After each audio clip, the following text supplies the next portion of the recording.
Are bugs healthy to eat? Yes, they are. And these little bugs, if you eat them, they taste like a little sugar droplet. Very sweet. Yeah, right. They are. They really are. You serious? Very serious. They're very sweet. Okay. I eat them all the time. And, They stop buzzing me. Yes, they stop bugging and buzzing me. now, how is that? I just catch them like that, and then we'll eat them. And they're very sweet. They taste like a sugar droplet. They really do. What bug is that you're talking Get about? through here. The ones flying around. I see flies flying. Talk about flies? These little bitty flies. Those are the ones that are buzzing around your eyes and face. It's going to be a new dimension in motorcycle riding now. Catching you as you go, yes. Yeah. After the Q&A, I have some documents I want to show you. Okay.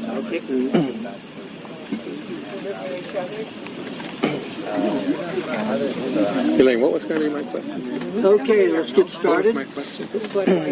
But the sleeping. Oh, yeah. Thank you. You collected everywhere. Yes, collect it all from this side. Quickly. Okay. Well, whose sweater? First of all, I'm going to talk about, I had surgery 10 days ago. Surgery. Oh. Not you. Yes, I had surgery. About 2 years ago, I started having blood in my urine. And then about 2 months ago, my urine was getting so... Would somebody lift that and close that, or else I have all those bugs in the house? Yeah, I just closed in your urine. Yeah. Lift. There you go. Okay, so we got to the point where 2 weeks ago I had to lift my leg like a dog to urinate because I had a stone in my bladder. Ooh. So I went to a urologist and he did the sonogram. He says the biggest stone he'd ever seen. Isn't it? 4.2 millimeters by 2.7 millimeters. Isn't it? Biggest stone he'd ever seen. He said it would take about 30 minutes to blast it apart. So he also said that he showed me, there wasn't actually any cutting. He put a tube up my urethra and the camera up there, and he showed the canal. Now, ever since I was a child, my mother was very upset with me because used to take a long time to urinate. It took me 3 to 5 minutes to urinate. She slapped me on the back of the head. Hurry up! She didn't realize that I had a deformed urethra. It was very thin and very small where it went through the prostate. So all these years I've not been emptying my bladder completely. And she always got me into the habit of, as soon as the flow stopped and the sensation of having to urinate stopped, I would stop my flow. But that causes crystals to form and stones to form. So when he went to blast this, I went into surgery on Tuesday, a week ago. So that was like 11 days ago, 12 days ago. He said it would take probably a half an hour to 30 minutes to blast it apart. It took him 2 hours. He said that stone had been forming for 45 years minimum. Took that long to affect me. But he said he had never seen it. He's blasted. Anybody know James Stewart? Yeah. He had 10 of those from being a vegetarian eating all that soy. He had 10 of them. He went to the same urologist. Urologist blasted his in an hour and a half, 10 of them. My one took 2 hours to blast out of the system. He said the core was completely black. And an analysis showed it was mainly thimerosal from vaccines. So when I was a child and got the vaccinations, that mercury had gone to my urethra, and because I wasn't emptying completely, it was collecting in there, and that was the core of it. Mercury solid core center.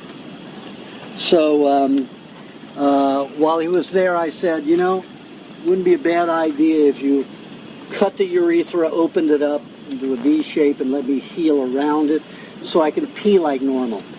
Because when I urinate, and there's a couple of people that watch me pee over the side over here when I do the hot tub. And it's just a little child stream.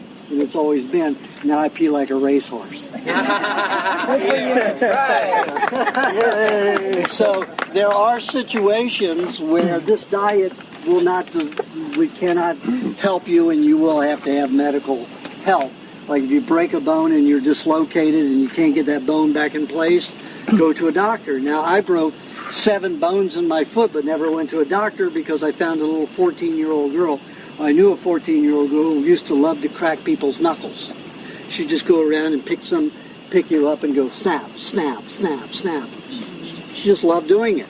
So when I broke all those toes, all those bones in my foot, right foot, what I did was I went out very early. I was in the desert and riding my bicycle, and somebody left a sprinkler on all night, so they had a slick algae spot near the curb, and I went in the curb, and the wheels went right out from under me, so my toes caught on the curb and ripped each toe out, so it split the bottom one 1.5 inches in, broke the bones here and in the toes, 7 breaks. So I went to her and she set them all. So I didn't even have to go to a doctor for that. But this, there's no way it was going to leave my body. The walls, he showed with the scope going up in there, the walls of my bladder are usually smooth. They were lumpy like the stone that was in it looked like coral. So there are some cases when you just have to go to a doctor. So, and that's in the case of kidney or bladder stones, ruptured or inflamed appendix that might rupture, and a broken bone. And they said they wanted to put antibiotics in my IV, and I refused. I told him I'd take them orally. So he gave me the antibiotics to take, and guess what I didn't take?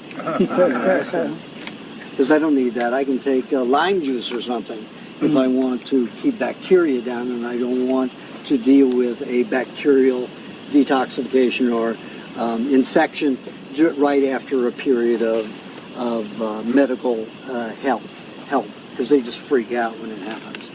So I just avoided all those chemicals. However, as I was going to sleep, I did see the anesthesiologist pump some antibiotic into the IV, and I was already half gone and couldn't say anything.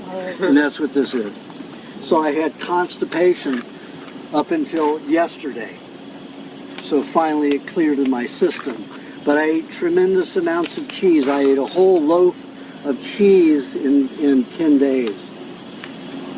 Eating it just to keep the poisons going out of my system. Also, when he blasted, as he was using the laser to blast that stone, it was fragmenting into, a chemical metal soup, metallic soup. Some of it was being reabsorbed into my body. So the cheese, remember, cheese is enzyme deficient. Just like any dried food, there are no bioactive enzymes. Sure, there are all the particles of enzymes in it, but none of them are bioactive when a food substance is dried. It's dehydrated. So if you eat cheese, it's a dried substance that will not digest unless you eat it with honey. So as a good mineral supplement, it's fine to eat cheese and honey if you want a good mineral supplement. So you have osteoporosis or you have cancer, and people who have cancer are always eating their own bones to get enough minerals to bind with the solvent byproduct of dissolving tumors. So the body will eat its own bone to do that. Eating the cheese with honey prevents that from happening. What about butter? Your body from eating butter with the cheese, that's fine if you have a tendency toward constipation. You should eat equal amounts of butter with the cheese. So then it would be butter, honey, and cheese. Oh, so combination. For constipation, butter, honey, and cheese? Well, if you're going to eat cheese and it causes constipation, you eat an equal amount or more of butter with your cheese. Uh-huh. And that'll keep you from Not getting necessarily constipated. honey with it. Pardon? You don't have to add honey to it. You have to have the honey with it. The honey is your enzyme supplementation. Thank you. Okay? When you eat cheese with other foods, even if honey is in, let's say you eat some cheese and drink a milkshake. The honey, in 10 minutes with the other food, is already working on the fats and the foods that it's already blended with it. So even though honey is in a food supplement, whether it's a sauce or a milkshake or a smoothie or cheesecake, no matter what it is, the extra cheese that you're eating will not be digested because it's enzymatically deficient. What it acts like is a sponge and a magnet. As the neurological fluid, the lymphatic and blood fluids move through your digestive tract, as they weave through the digestive tract, the minerals in the cheese, as long as it's not with honey, act as a magnet and draw it out of those three fluidic systems and hold onto it like a sponge and take it out through the feces.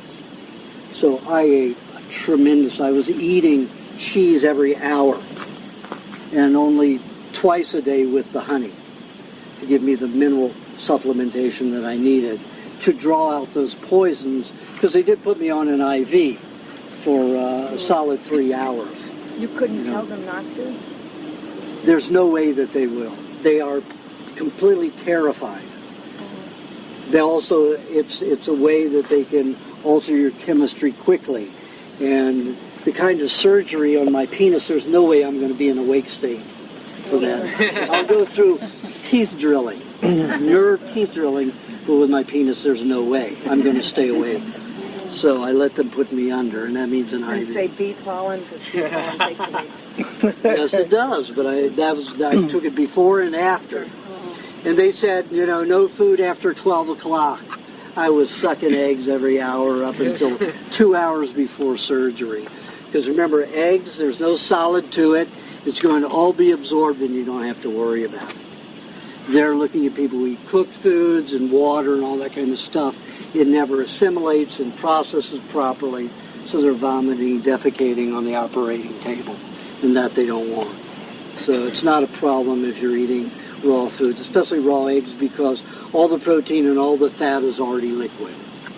I had my last pain formula with cheese and bee pollen and everything about 5 o'clock in the morning. So from 5 o'clock till about 11 o'clock, I had nothing other than eggs. No water, nothing but eggs. See if I understand. Sometimes, like 10 minutes before a meal, you can eat just a little bit of cheese, but for a snack, you have to have it with honey. I didn't say with a snack you have to have it with honey. If you want to absorb the minerals in the cheese, you have to have it with honey. That is a mineral supplement. People, sell you mineral supplements. You're eating rock. You could do better by eating dirt than you will assimilating any kind of rock in those tablets or in powder form. It's also poisonous. Those minerals are what trees and plants eat. They digest by causing fungus, which is rust. Rust breaks down metal. They eat metal. That's their process. We don't. That's highly toxic to us. Rusts are toxic. The worst case incidence of disease created by rust is what? Lockjaw. Rusts are not for human consumption. So every time you take a mineral supplement in a tablet form or powder form, you're eating rock. That is not on our diet. There's some chairs there. You can just open them up. Open them down. We're so used to those prepositional phrases. Open the chair. Okay, and it's just a small amount of honey. If you have a tablespoon and a half of cheese, it's only a teaspoon of honey. That's the ratio. Now there are 3 teaspoons to a tablespoon, so that's like 4 to 1. 4 teaspoons of cheese to 1 teaspoon of honey. Now you're feeling better today? Yeah, I was, 2 days after, I I was at the lot juicing coconuts with that big machinery that I bought from Thailand. Yeah. This is 2 days after, and I got my urethra. They kept a catheter in me, for 2 days. So I had the catheter out. An hour later, I was at the lot juicing.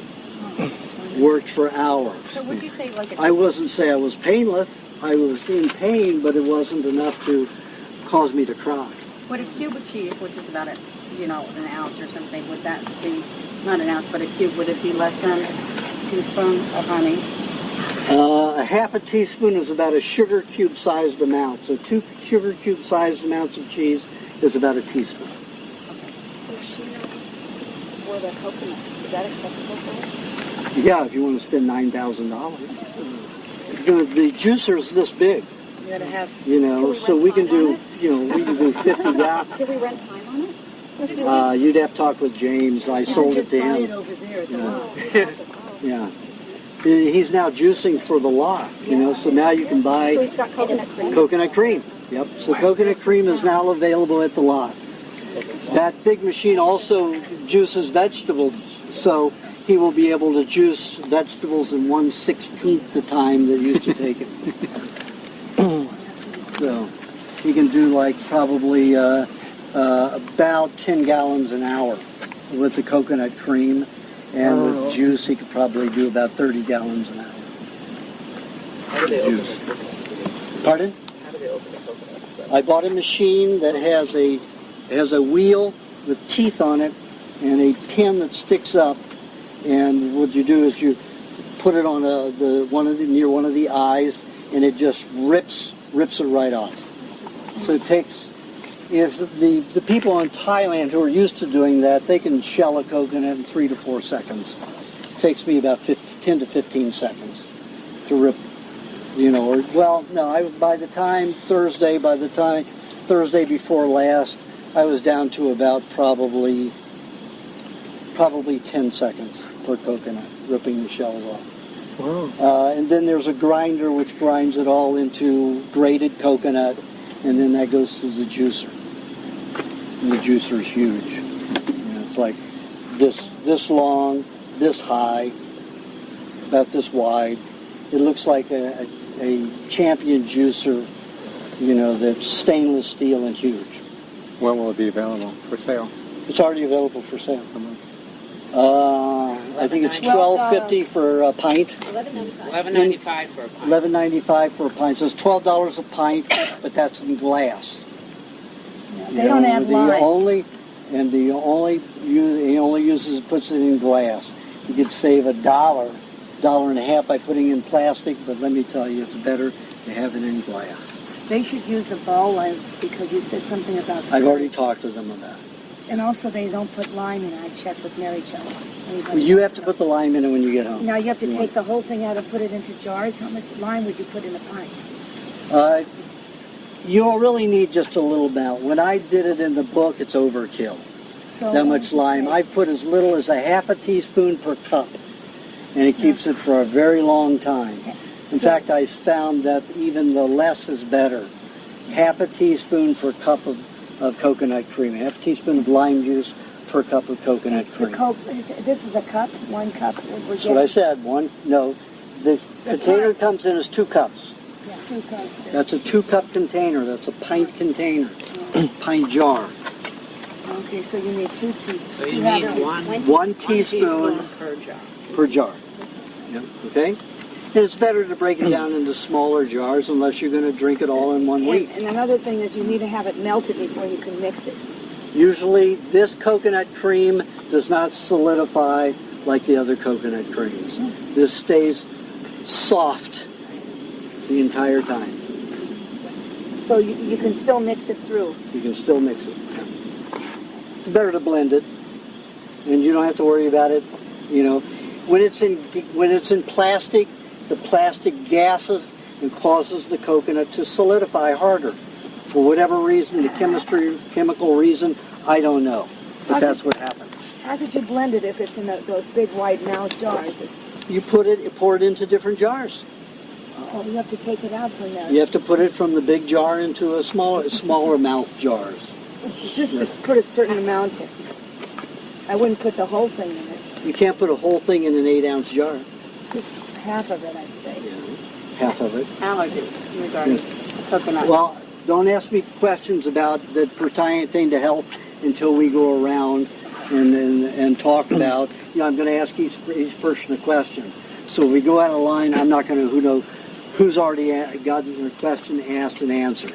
So does anybody have any questions about the? I also wanted to comment that a lot of the things that were a problem because of that bladder stone that I'd carried around for at least 45 years, which is, most of my life. I'm almost 60. So 45 to 50 years I've been carrying around that stone and growing it. Impossible to remove. In the last 2 years, I know that I could only keep an erection for about a half an hour. And as a child, I used to go around with an erection about 10 hours of the day. And I used to keep my shirts out. And my mother would always say, tuck your shirt in. I said, Mom, you would not like it if I had my shirt tucked in. So I'm back to that same place. So it does affect, potency, impotency. It'll cause a certain amount of impotency depending upon the individual. People who have kidney stones, it can cause a lot of other problems. There's a lot of side effects that I noticed are now gone since I got rid of that kidney stone. I was having these big, huge cancer sores come out of my body. One on my back that was about the size of a dime. I don't know if you can see it. I see it. Right here. Remember when we took the picture of it? Yes. It was about this high and about that round, and it had the cancer lumps all over it. The day that I had this removed, the cancer went away. Wow. It started just disintegrating and dissolving. And all the other hard places where I started forming all these spots on my body that were very hardened, and I took scrapings and had them analyzed, so had the chemotherapy and heavy metals. My body stopped dumping the heavy metals out the urinary tract. Because of the stone kept getting larger and larger, it got to the point where you couldn't handle it anymore. So it started throwing it out my lymph through the skin. Not a good place to do it, because it caused all these hard lumps all over my body and skin, and that started about 6 months ago. Oh, yeah. All over. Hardened lumps that would just dry off and form cancerous cells. All stopped. Wow. All stopped from having that stone removed, because now my body can evacuate those metals normally out the urinary tract. But let that be a lesson to you. Don't be impatient when you're peeing. Make sure you empty your bladder, because those crystals will remain in there and develop. Any questions on that subject? So now that the stone's removed, how long can you hold an erection? Well, last night, 6 hours. All night long. All night long. I woke up all night and it was erect every time I awakened. Like my old self again. I like that. Okay, we're going to start with the Q&A. Oh, yes. See if they have. Well, most people aren't. Could somebody lift that and close that door?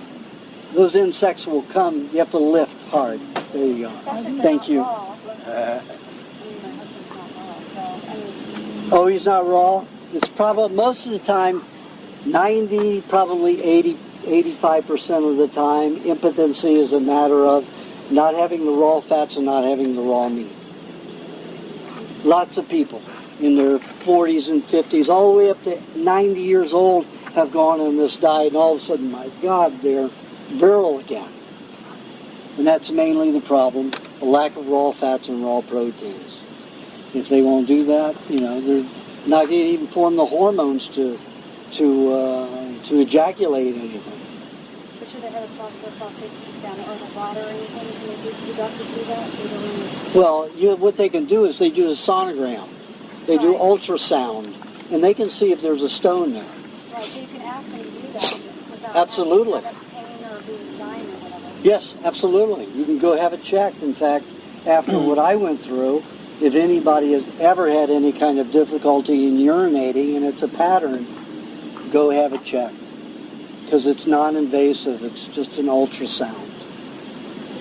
But it also could be caused by Kidney stone, you'd have to have surgery for that, because they can't go all the way up to the urethra, through the bladder, and into the kidney. They have to go through microscopic surgery through the stomach. But still, you want them removed.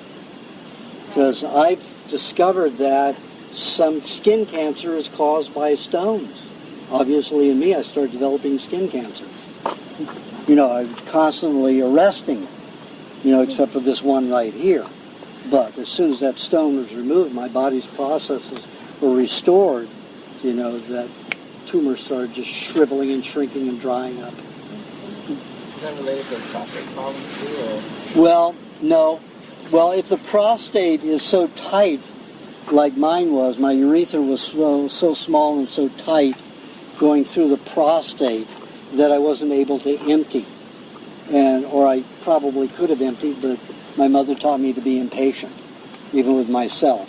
So as soon as the flow was gone, I stopped the urination, and then I left about an ounce, maybe an ounce and a half of urine in my bladder, and then stones will start forming, crystals will start forming from the minerals in the urine.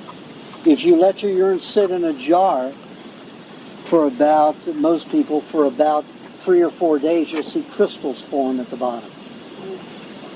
Crystals. So that's what happens if you don't empty yourself. So be patient. Is that mark? Empty your bladder. Red mark, is that from that? This is from that antibiotic that they gave me. It's coming out. And let me tell you, I had constipation, and this started coming out my skin everywhere. Now, is it possible that being on the diet will take care of stones? No. No? It won't? I've tried with many I've tried with many people trying to dissolve their stones, and because heavy metals do not break up easily, you'd have to drink probably a quart of grapefruit or lemon juice a day, and then you demineralize your body along with the stone. So there's no way. I've tried with many people to help them dissolve their stones over years, even my own, so. Yeah, but yours was early stage and wasn't forming over a period of years. It works if you caught it in the beginning. But I was 45 years minimum. I was 45 years into it. There was no way it was going to dissolve. James Stewart, he waited 1.5 years, tried the formulas, and none of them worked to dissolve his stones. It feels great today.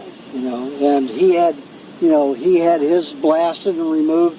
He was a changed man after it also. So, stones, you need help with stone. Most people will need help with removing stones unless it's a very small stone and you've just begun to form them. Then you can use beet juice, grapefruit juice, or a combination of the two, and eat lots of cheese and help dissolve them. We satisfied with that subject? Yeah. We need to move on. Okay, question. Difficulty sleeping at night. And give us a dissertation on what not to eat, what to eat, night sweats, yada, yada, yada. Okay. The Africans have a mallet. Easy. Okay. 90% of insomnia comes from protein deficiency. And there are specific proteins that are formed by the E. coli. So if you have a history of antibiotics as a child, you are one of those people that's in the category who will always have trouble sleeping well. Also has a tendency to cause Crohn's disease. So, eating high meat is the best way, or eating fecal matter, to infuse the E. coli into the system to make sure that the E. coli is breaking down the proteins. Now, you digest protein all throughout the intestinal tract as long as you're not too alkaline, as long as you haven't eaten vegetables along with the meat, or dairy or eggs. Your system will be acidic enough, create the acidic bacteria and the hydrochloric acids all throughout the small intestines, so that by the time you've got a smaller molecule of meat getting into the colon, the E. coli can do its job. 90% of the amino acids that are digested by the E. coli go to the brain and nervous system. Some to the glands, but most of it to the brain and nervous system. If you have a problem sleeping, it's because of that protein deficiency for the nerves. So you always need to eat your meat a little aged or very aged. Or eat a heck of a lot of eggs to get that liquid protein in your system that can get down to the E. coli. Now, I've done experiments and I found that 6 eggs in the average diet will not do it. 6 eggs will not reverse insomnia. Is that a day? That's a day. It takes 12 to 16 because the protein is all liquid in the white of the egg, the body absorbs it and utilizes it everywhere else. It takes 12 to 18 eggs to satisfy the body's need for protein, even if you're eating meat, to get to the point where the E. coli gets to break some of that egg white down, that protein down for the nervous system. So if you have insomnia and you're eating meat, you're eating eggs, you're eating dairy, then you know you have an E. coli problem. You're just going to have to down a lot of eggs by themselves, Rocky style.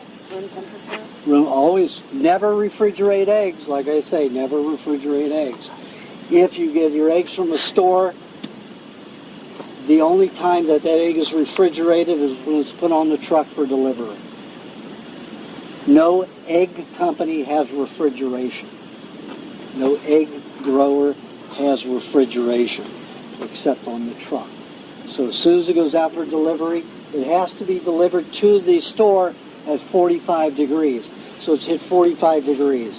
When you go into the stores reach in or walk in for eggs comes down to about 36 to 39 degrees. So it's even lower. So if you get your eggs from a regular market, find out when the delivery is. And go that afternoon or evening and get those eggs. So they haven't been in, because when they unload it at the dock, they're not going to go into refrigeration for several hours. People are delivering to these health food stores all the time, so they get to certain things at certain times. And let me tell you, eggs are one of the last things to hit the refrigerator. They're not too worried about them, except on the news and salmonella. So just know when they come in, and that's when you pick them up. So there's very little refrigeration, so you won't, because what happens in refrigeration is it destroys the enzymes which promote growth and digestion. So you need to leave them out for about 24 hours before they're back up to that bacterial level again. But you can eat them right away, but just less digestion, less assimilation and utilization as long as you're within 24 hours of refrigerating. Speaking of eggs, let me just tell you what I found in James's egg. It was like a brown stem, like a leaf, flower stem. I cracked the egg and I saw a brown stem. I don't know what that is. I don't know either without seeing it. Oh. Okay, so just what you like, lots of eggs. High meat, eggs and high meat. I was on eggs for 4 months. I know. But it worked. It worked. You were sleeping at that time very well. I was peeing well too. Yes, so you need those refined proteins. Night sweats he was talking about too? The night sweats? Yeah, that's the eggs. Yeah. Night sweats are great. Night sweats release a lot of poisons out to the skin. They're wonderful. It's also a sign that you're ending the process of a long-term of detoxification. Because when the body gets that high in fever, bacteria cannot propagate beyond 100 degrees in the human body. Plus, your cells stop manufacturing virus. Remember, viruses are not alive. They are protein bodies that destructure tissue, whether it's bacterial or animal cells. They are just solvents that the cells make. They are not alive. So the body stops manufacturing solvents as soon as it hits 100 degrees. So that's the end of a heavy detoxification and a promotion of healing. Because once the body hits 100 degrees, healing is flushed. So fevers, never want to stop a fever. Ever, ever, ever. Unless you want to get old and dry and wrinkled. Okay, do you have a question? Yeah, I wonder if you could say something about insulation, like that's used Body in insulation in houses. your house. In a house, like to thermal insulation. Mm-hmm. Comparing like I know most houses have got like glass, what do you call it? Fiberglass. Or Very toxic.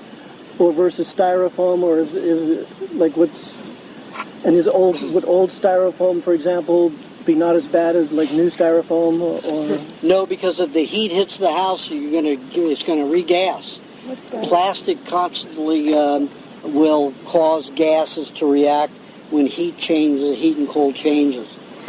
And I've studied a little bit of that. I found that straw bale is very good.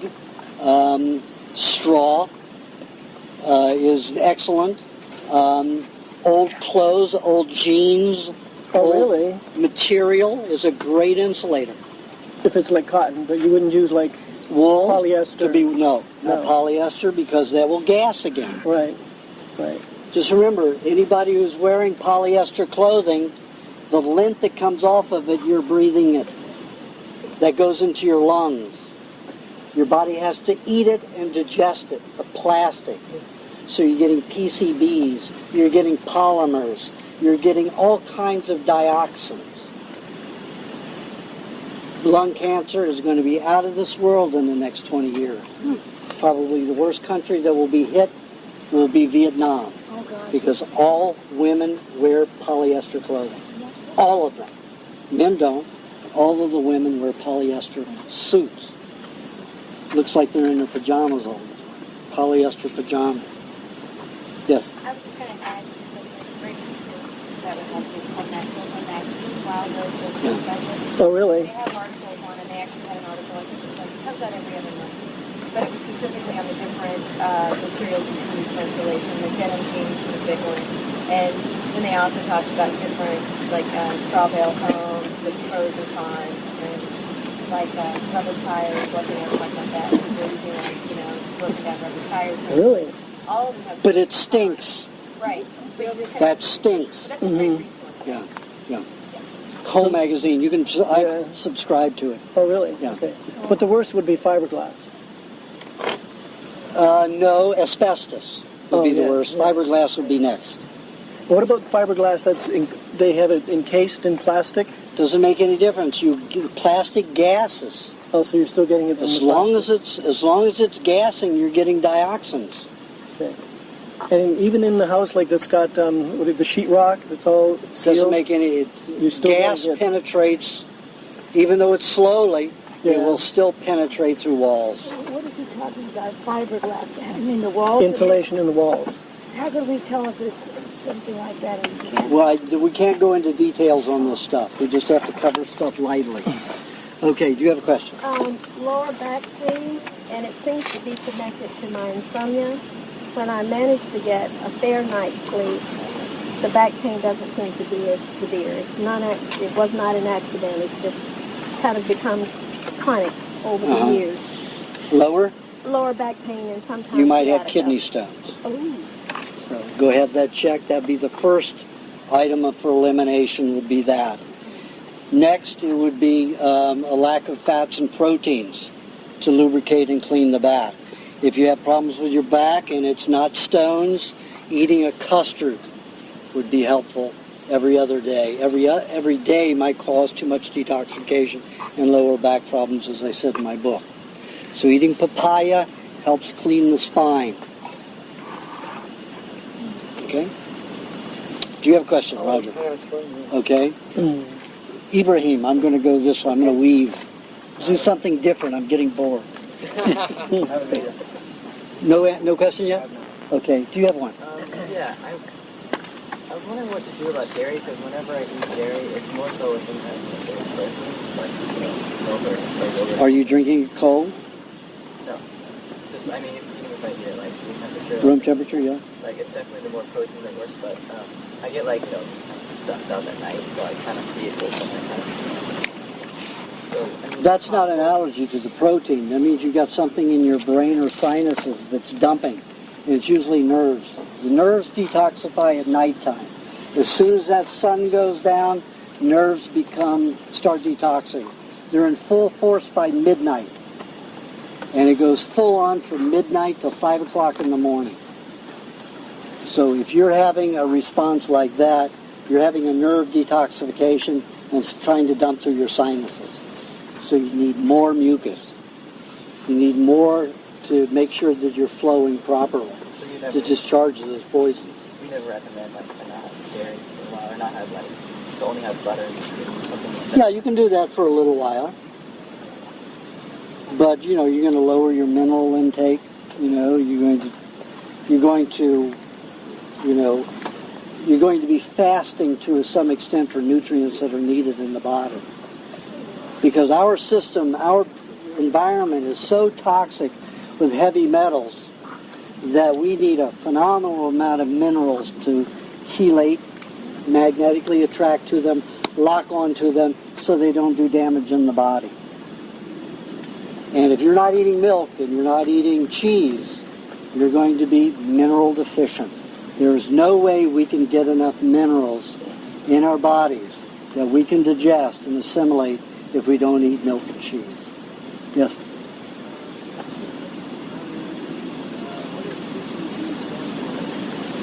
PCBs is a polycarbon that is in all plastic products. I forgot the full name of it right now. But you just go on the internet and put PCB in, and you'll come up with some websites that give you the technical name for it.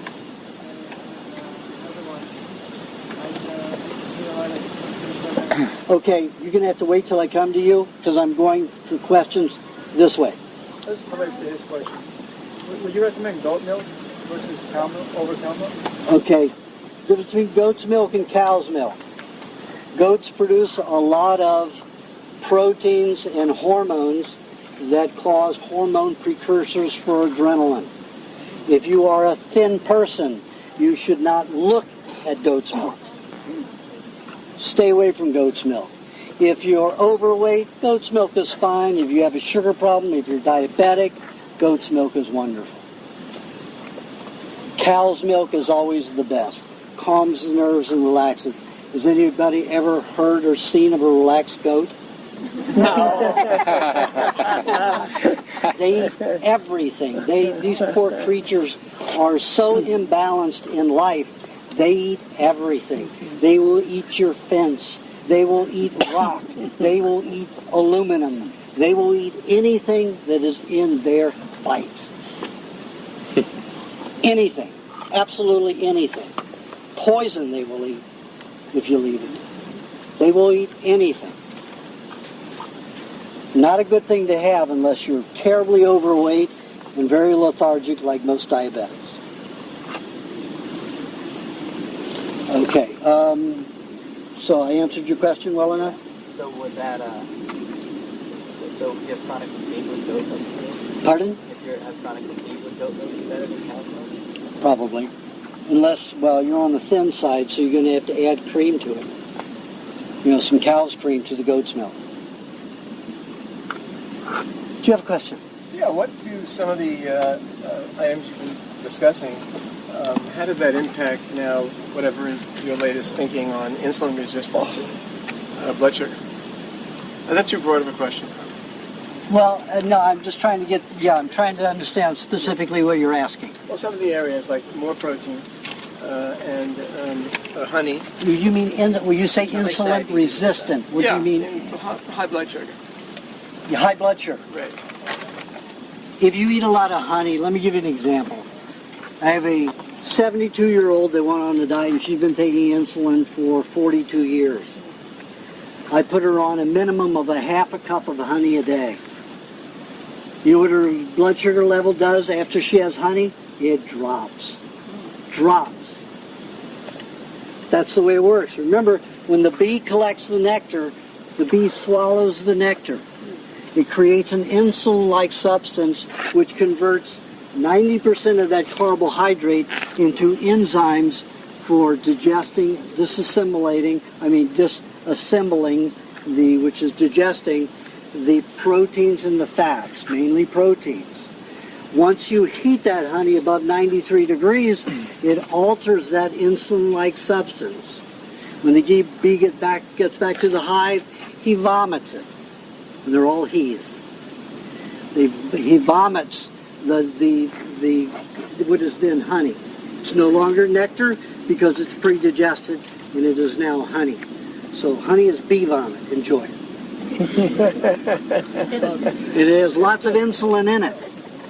So it takes care of all the insulin needs, and it will lower blood sugar levels. Does it need to be Helps heal the crystallized? pancreas. Protein is very necessary to rebuild the pancreas.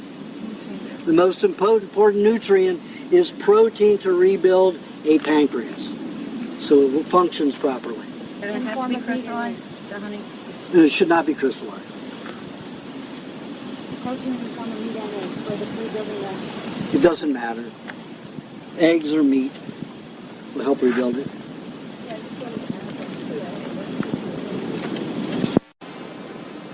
2.8 degrees, 93 degrees. Yeah. So is that the main difference for people with like blood sugar problems or something like that? As long as their pancreas is not producing the proper insulin to lower the sugar, to regulate the sugar levels. Is there not like more like Juice will raise the blood sugar level because you have to have the insulin to help utilize those sugars properly. Yes.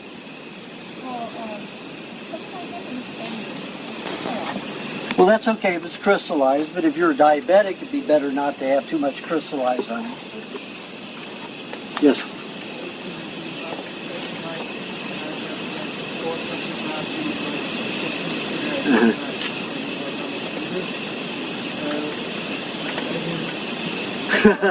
We're getting to you. We're going around to you. So when we get to you, you can ask that question. Okay. Sometimes when somebody asks a question, and then there's a subject relating to that exact question about honey or diabetes with honey, then you can ask your question. Okay? If it relates to that. Do you have a question? Yeah, I want to ask about the children in my son's school. I've noticed like 3 or 4 kids, including my own son, that don't have any eyebrows or eyelashes, and they don't. One girl's literally plucked all her hair out, and it seems like it's something in this current generation. I've never heard of it before, but maybe it's quite common. What's going on with it? It's common now because of vaccines. But we've always had that. I've had vaccines, all of us. Yeah, I know, but the second, third generation now on vaccines. Well, it's a different kind. Pardon? So the metal toxicity is accumulative. Passes from the parent to the child, then the child gets theirs. Then they pass even more to their children, and those children are getting more vaccines. Do you know that a child in California will receive 92 vaccines by the time they're 15 and a half now? Oh my in God. Illinois, 128. My God. You're becoming nuts, really. That the pharmaceutical industry knows that vaccines are a hoax. There is no evidence that they work. But there's billions of dollars in it, and they don't give a shit about your health. They're in the money-making industry. The sicker you are, the more money they make. Whether it's vaccines or any kind of medication. You are their bread and butter, and they don't give a shit about you, dry and cut and clear. They're just like the Army. They're out on their mission, and everybody who isn't in the military is an enemy. Everybody who's not in the military is an enemy. We're enemies to the That's right. government. We're enemy to our own military government. And that's why it's called fascism. Yeah, that's right. Doesn't matter. Okay, do you have a question? Yes? Lots of cheese, lots of milk. Stay away from, vaccines like the plague, any kind of medication. Any place where they'll ingest or breathe in more metals. So we have... What's blood work going to tell you? What for? Blood work is not what's happening in the skin. What's happening in the skin you could regulate. If you wanted to test something that might tell you what's happening in the skin, is have your hair now analyzed. You'll see what you're throwing off. Now, as an experiment, I stopped eating swordfish for a year to see if my mercury levels would drop. I'm still at a 4.9. Is that good? Is that good? No, 4.9 is bad. You're supposed to have 0.01 is a safe level. So I've got a 4.8, 4.9. And what I did was I had 7 analyses done just to measure different sides of my scalp, parts of my scalp, to see where there was the most mercury. Of course, back here and here were the most, on the sides and the back. Up on top, we had lower amounts of mercury. But back here, around here, had up to a 5.1. Oh. So we should stay away. And up on top, as low as a 4.6. So, mercury, just remember, every vaccine that you've ever gotten, there was 76 zillion molecules of mercury. 76 zillion molecules of mercury. Can anybody count that? Nobody could count that in their whole lifetime. Could not count the 76 zillion. Zillion's not a real number. That's right. That's why I used to say 760,000 trillion molecules of mercury is 76 zillion. But you can find zillion in the dictionary. But it means a lot. Yes, but it means beyond a million. A million. What's the best to get mercury out? Cilantro, dark berries, any kind of squash juice, coconut cream. What about Coconut cream dissolves it quicker and better than anything else. Cheese, cilantro, berries help remove it from the body. So your levels were much higher then because you've been on the diet a long time. That's right, but you have to understand, each vaccine has that many molecules of mercury. It will take 5 lifetimes to get rid of all of it. So we're not And my body discards it 5% at a time, at all times. Never goes above a 5.2. So that's safe for me. For somebody else, you know, a 0.2 could be bad. I mean, a 2.1 could be bad.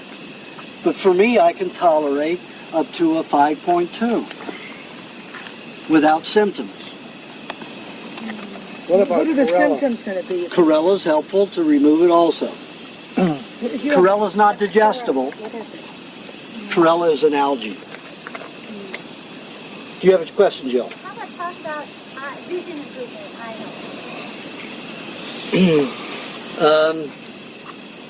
When I was doing my experiments with people who had blurry vision, the thing that changed that blurry vision the most was red meat, believe it or not. Don't know why. I could put them on chicken, I could put them on fish, I could put them on high chicken, high fish to get to the nerves in the eye, but nothing stopped the blurred vision like red meat. Don't know why. Doesn't make any logical sense, but it's the way it is. Carrot juice is very helpful in combination with your other juices. Carrot juice and coconut cream and cream together helps correct the damage in eyes to help improve eye vision. Yes? What about using like special, like deep eyes or? That's great. Lift. Eyeballs or like other. Eating eyeballs is very helpful. But I haven't seen a great... The Indians used to eat eyeballs if any of them were having a deficiency, and yes, it helped them a lot. But on this program, people don't eat enough eyeballs. You just can't get enough of them. You know, you've got a huge animal and 2 eyeballs, and you know, just not enough eyeballs to go around for me to experiment enough to see how well they will work if they have a diet high in eyeballs. You know, so. But there's not many people who eat eyeballs. So if you can find, you know, like go to, you know, Buffalo, what's what's that place? Grace, North Star Bison Buffalo, and asked her to send you all the eyeballs. Not many people order them, you know, and you can see how much it will change your eyesight. Well, the thing is, there's something else besides carrot juice to get to my blood sugar. I can't drink carrot juice. When you have carrot juice with dairy cream and coconut cream, doesn't have that blood sugar problem. If you have 4 to 6 ounces of carrot juice in the afternoon, when you're instead of a fruit meal, so you're having this high carbohydrate place of a fruit meal in the afternoon, and you have 2 ounces of dairy cream and 3 ounces of coconut cream, you are not going to have a sugar problem with that. Okay? Do you have a question? What if I just eat an egg instead of meat? Like I said in the books, eggs do not deliver the amino acids that will allow you to regenerate growth hormone. The protein and fats in the egg can be utilized to regenerate cells that are already alive, but they do not increase cellular division. Only raw meats do. So if you want to stay as old as you are and not get younger, eat eggs. If you don't want to increase your cellular production, get stronger and healthier and heal more, eat eggs. You're not going to, well, you'll build some muscle, but it'll be just muscle that will grow very gradually. Now, people who eat, lots of raw meat with, let's say, a lube formula, like Lucky here, I mean, when he first came to me, he was very, very skinny, and he didn't have any muscles at all in his body. He'd been on the diet about 2 years, and he says, "Can I weight lift on this diet?" You don't know I had that good of a memory, did you? He said, "Can I weight lift on this diet?" And I said, "Yeah, just eat a pound of meat and a lubrication formula, and for women that's a moisturizing formula, after each meat meal. Do that twice a day and you'll blow up." And they all accused him of taking steroids and all kinds of other protein powders. And he says, "No, I'm just eating raw butter, raw eggs, and raw meat." They wouldn't believe him, and look at him. That's, well, maybe the women don't, but that's a gentleman who wants muscle.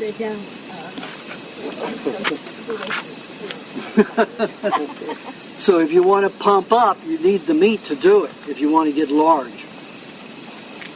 Yes. I've been, since I saw you last time, I've been eating 3 pounds of butter a week, and eggs a day, and a pound of meat a day. When I wake up and I look at my cell phone in the dark, it looks like I have a magnifying glass. Yeah. In like 2 seconds, everything is dark and your eyesight's getting better, so is your skin looking a lot better. Also, I'm doing a photographic memory. Good. So is weightlifting recommended if you just prefer to have more muscular, more of a muscular? Because I used to like to lift weights. It's very stressful. It's all individual. If you create a lot of hormones for physical activity, you need to exercise. You need to be active. Doesn't mean you have to go out and pump weights. Just means you need to be active. Now, me, I don't create any hormones for physical activity unless it's sex. Those are the only ones that I ever have a knack to spend and burn. And when the right girl comes along, a lot produces just automatically. Otherwise, this is my exercise on my computer keyboard. And that's it. That's all the exercise I do. Once every 2 months or once a month, I stand up in front of people and do this. Or, if I'm doing a lecture, I will stand one day every week or 2. And this is my exercise. That's literally my exercise. But other people produce a lot of hormones for physical activity, in that they don't utilize those hormones in physical activity. They're going to go into anxiety and utilize it in anxiety. So you got your choice. Here's 2 doors. Anxiety or activity. Which do you choose? Activity. Okay, the anxiety makes hell with relationships. Everybody hates you and you hate everybody. But the body's got to utilize them. It's got to spend those hormones. So if you have an anxious body, you better be active and exercise. Now I can tell activity lines, activity circles in the eye. I call them worry circles. Other iridologists call them stress rings. What they do is they tell me how much exercise, how much hormones you produce for physical activity. So when I do someone's history of health with them, I look at the iris and says, you need to do so much activity a day, and you need to be that active. If you aren't, you're going to be in anxiety, and that's your sole reason for being in anxiety. If you like anxiety, knock yourself out. If you don't, exercise, be active, and you'll be okay. Okay. Do you have a question? Yes. Wart. What causes them and what makes them go in? Big egos. I'm teasing. They're hell with egos. They are hell on egos. No. Warts are dead cells that are being thrown off from mainly cartilage. Well, not necessarily dead cells, but cells that are damaged. Cartilage cells that are damaged. So this person had it on the bottom of their feet. Coming out from the joints in their feet. Okay. That's why most people get warts on their hands and feet, because of all the cartilage in every joint in the body.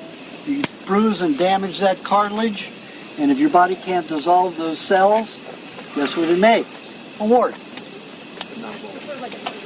No, moles usually harder, like tendon tissue, So to repair the cartilage. sinew. And to get rid of them.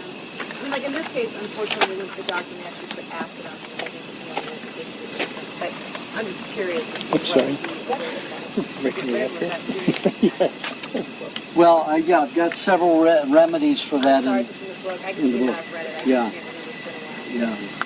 There are different things. You can put, lemon. You can put pineapple. You can put potato skins, pineapple skin on there. If you want to, rush it. You could also, something I've been experimenting with some people. I'm always experimenting when I can find some guinea pigs. Anybody wants to be a guinea pig, let me know. But I always use natural substances. So the thing I've been utilizing for the last year is putting whey. And it's very acidic. And it will dry out warts a little quicker. Oh, you can put it on. So that, and it's less, because when you're using citric acid, it can cause the other surrounding tissue to get very sore and painful. But when you use the whey, pinpoint it on there, it'll help dry it out and flake off quicker. It does leave more scar tissue, but that will go away eventually also. What about someone's callus because they put it on their mother's toes? If it's hard and No, you don't want to put whey on a callus. Callus is a large scar tissue. A large area of scar tissue will harden and dry it and make it worse. So you put coconut cream on something you want to soften. So if you put coconut cream, will soften the callus? It will help soften a callus. Help soften the callus. You have to apply it once every day. Potato, it didn't work. And the carrots didn't Well, work. that was she had a raised callus or just a hardened callus area. Hardened ground and on the toe is a callus. Was it elevated or? It must be, yeah. If it's elevated, you want to deteriorate it. So you can use an acid or for some form of acid to help dissolve it, to lower it. Then at that point, you don't want to use whey because it will harden it more. Acid like lemon? Acid like lemon, like pineapple, and like whey. Those are highly acidic foods. Notice that anybody who has, let's say, stiffness, and you drink a half a cup to a whole cup of whey a day to get rid of those mineral deposits that cause stiffness and achiness in joints. Even arthritis and rheumatism where they have mineral deposits. Please don't interrupt. Just let me finish before you clarify anything. The mineral deposits that will collect in joints from bruised tissue, that's what arthritis and rheumatism is. It's usually toxins that are leaving the bone marrow and passing through the joints because that's the only exit point. From the bone marrow out the joints. 99% of all arthritis and rheumatism is caused from heavy metals, poisons, leaving the bone marrow, going out through the joints, damaging the cartilage on the way out. Mineral deposits try to bind with it and lock with it, and it causes all kinds of crystals and then scraping and cutting of the cartilage, which causes what? Bacteria. And then they blame the whole problem on the bacteria, viral or bacterial arthritis or rheumatism. And that's the answer is the bacteria is going in there to dissolve the problem, not cause the problem. The problem is always medication and industrial pollution that has caused metallic poisoning in the first place. So if you're having that way to help reduce those symptoms, you will notice that you have to urinate and evacuate the bladder sooner because it's highly acidic. So just be conscious of that. It's not something you want to continue with without some kind of break in taking it. It dries out the system. Unless you're going to take it with a little coconut cream or coconut oil. Coconut cream's always better because you have the water-soluble fats.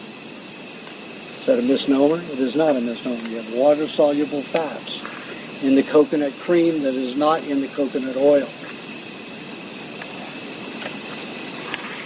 Okay. Do you have a question? Okay. Do you have a question? Yeah. Well, like a few months ago, I was doing yoga pretty intensely, like a hot yoga, and I got a rash. And so I went to a naturopath who sent me to an MD who finally, thought it was staph, and of course they want to give cortisone shot in the butt, antibiotics, the whole thing. And I refused everything. She thought I was mad. She thought I was totally mad. So I started, but then it was after that I read your book and started to understand your concept that the body uses bacteria to help clean up the toxicity, dead cells and whatnot. Correct. And that like resonated with me. That made sense. I want to know if there are other people that corroborate your findings. There's other people that agree with you, or well, if you read the Recipe for Living Without Disease, you'll see the Yale, Harvard, all of them are starting to use viruses and bacteria to reverse diseases. I cited 18 of them in that book. Okay, well, my other question is, like, you mentioned, like, if you cook meat or something, then that it becomes susceptible to harmful bacteria. No. The same good bacteria that normally gets rid of dead tissue, rotting, put meat out here, it's going to rot. If it isn't in the sun, their bacteria are going to form on it and start eating away unless the sun bakes it and cooks it and dries it, dehydrates it before anybody can eat it. So is there such thing as bacteria that bacteria will mutate on cooked food. Okay, so mutate, and then its byproducts are toxic, just like the poisons from you. You have more toxins in you if you eat cooked food. It's like the Pottinger. Did you read the Pottinger test of that cat? What happened when he took the feces from the cooked food animals? The vines that they grew beans. No matter what animals, from what animals the feces came, the beans always grew. It always grew a vine and always produced beans. However, the foliage on it was very different. Those animals that ate raw, their feces grew very lush, full-leaved plants, vines. The more processed the food, the feces create 1, 2 leaves on a whole vine that would run 10 feet long. Not a very healthy plant. So the more toxins that you discharge, the bacteria eats in us, the bacteria eats the cooked food, it discharges more poisons just like we do, which interferes with other biological process. So then what's conventional wisdom always says that the immune system needs to be strong in order to fight bacteria. So what is the immune that's system like saying the Russians are coming. The Russians are coming. Then what is Where the fuck are the Russians? They never made it here. It's a ploy to keep the military in business. Eisenhower, probably the only sensible president we've had the last 100 years. sensible? I thought he Listen, he was a general, a 5-star general, and do you know what he said? Our worst enemy is the military-industrial complex. You cannot plan for war and expect peace. This came from a general who lived war, who lived defense. So then what is Forget that whole concept. So the concept of immune system. Immune system, forget it. Forget about it. It's an absurdity. As you eat bacteria, you become equipped to co-mingle with them, to work symbiotically with them. It isn't a war thing. It's like saying, I marry you because you're a man and I don't like men, I like women, but I'm going to marry you because I want to be a strong asshole. I mean, hello? Hello? Is that the way you want to spend your life? Preparing for the things that you don't like? For what concept? It's a stupid concept. Ridiculous concept. So the only idea is bacteria could be harmful if you're not eating properly. I mean, if you don't have the nutrients to regrow or support yourself. Okay, let's say you eat a food that has been cooked and it's been sitting out and you got lots of bacteria that's fed on it. Okay? The verotoxins that are their excrement, you have to deal with. And if they're highly toxic and they're concentrated in heavy metals, it's going to be a poison. You're going to have diarrhea and vomit. It's your body getting rid of it. It's not about, I'm going to show I'm so tough, I'm going to hold in this garbage. No, the body's saying, I don't want it. This is going to harm me, so I'm going to have vomit and diarrhea and get rid of it. The body's not saying, I'm going to eat this because I'm real tough. No, you're doing it. You're doing it. You're eating it because you've been programmed to eat that garbage. Eat cooked food. But it's cooked food that's aged and old. And as the bacteria gets into it and feeds on it and mutates and puts off highly toxic